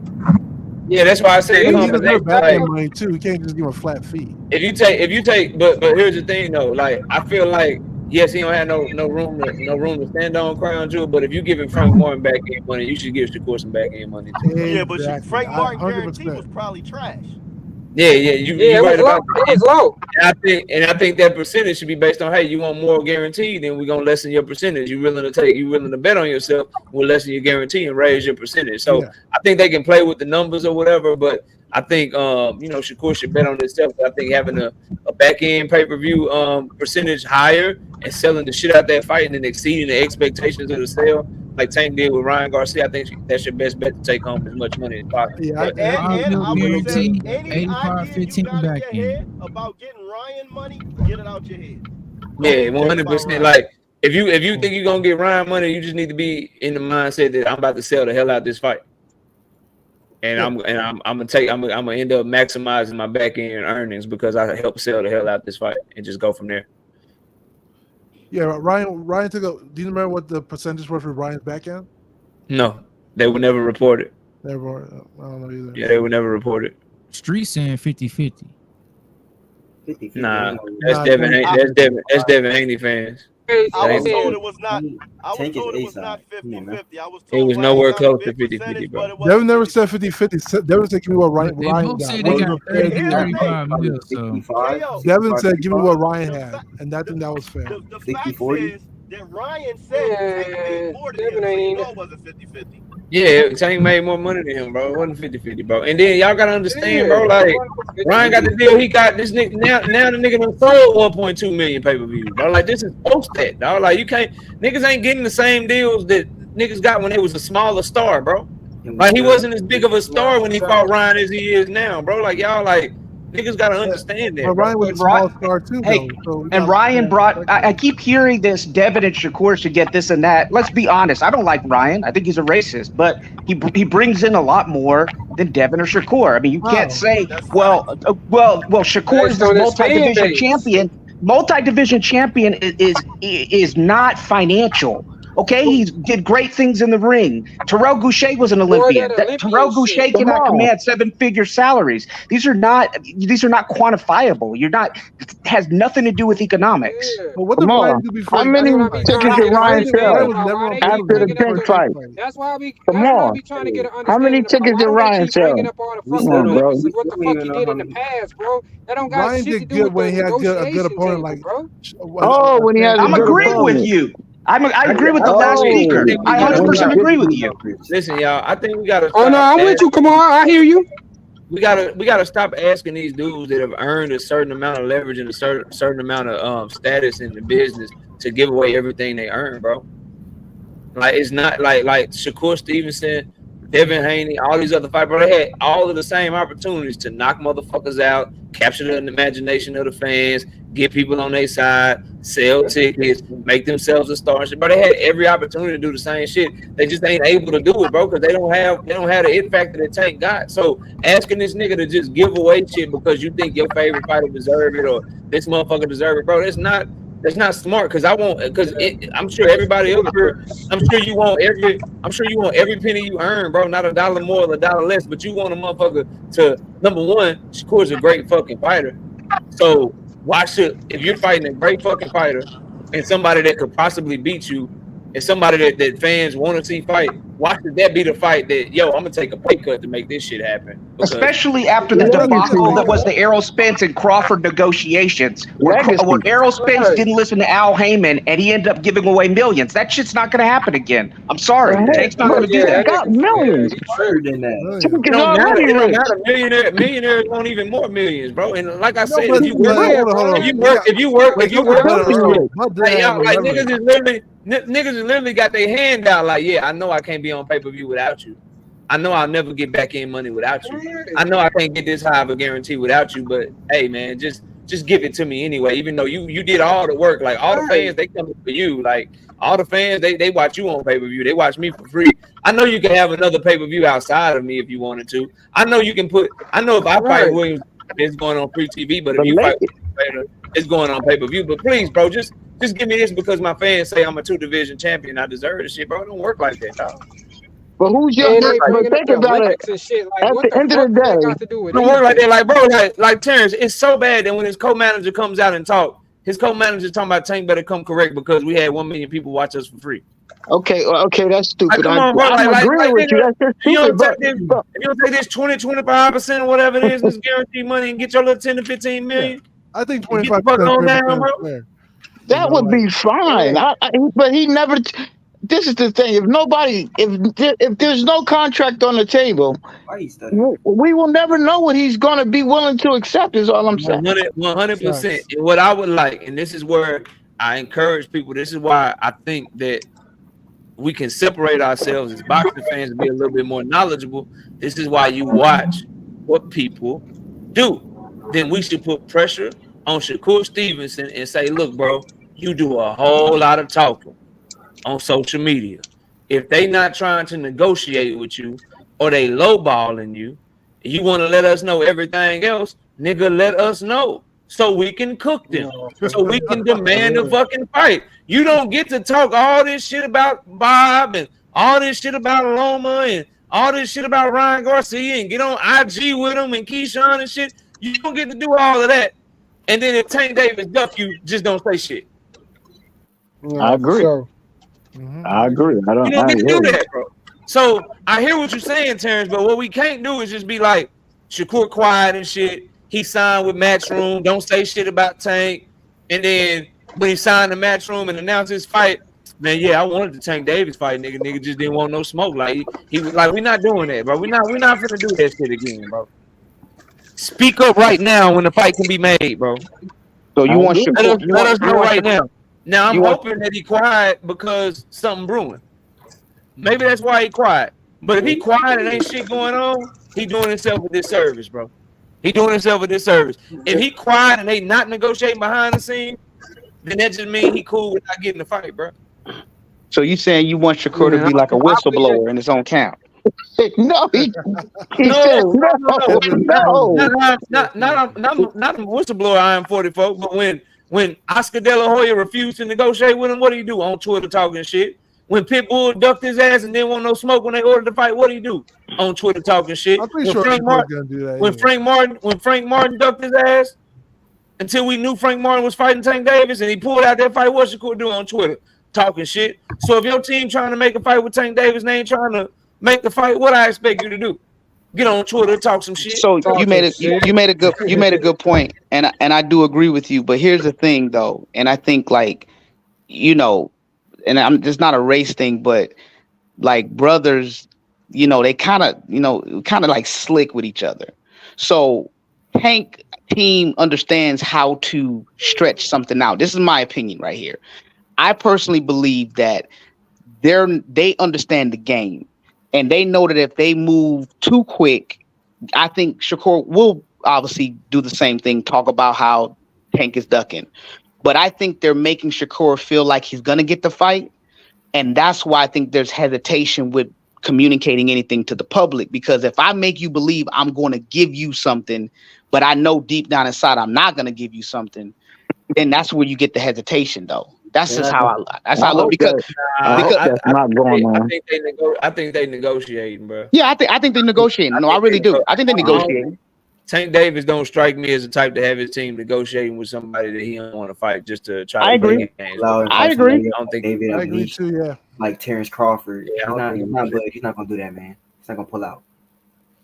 Yeah, I agree. But look, y'all, it's 10:30, man. I'll be live Wednesday night at 7:30. Salute to Miss KO. Salute to everybody in the chat. Salute to everybody that came up and joined the panel today. I'll be live again Wednesday night, 7:30 p.m. Central Time. I appreciate y'all watching. Appreciate y'all jumping up on the panel with me for a few minutes. Everybody have a great night. We'll see y'all soon, man. We out of here. Peace out, y'all. Bye, everybody.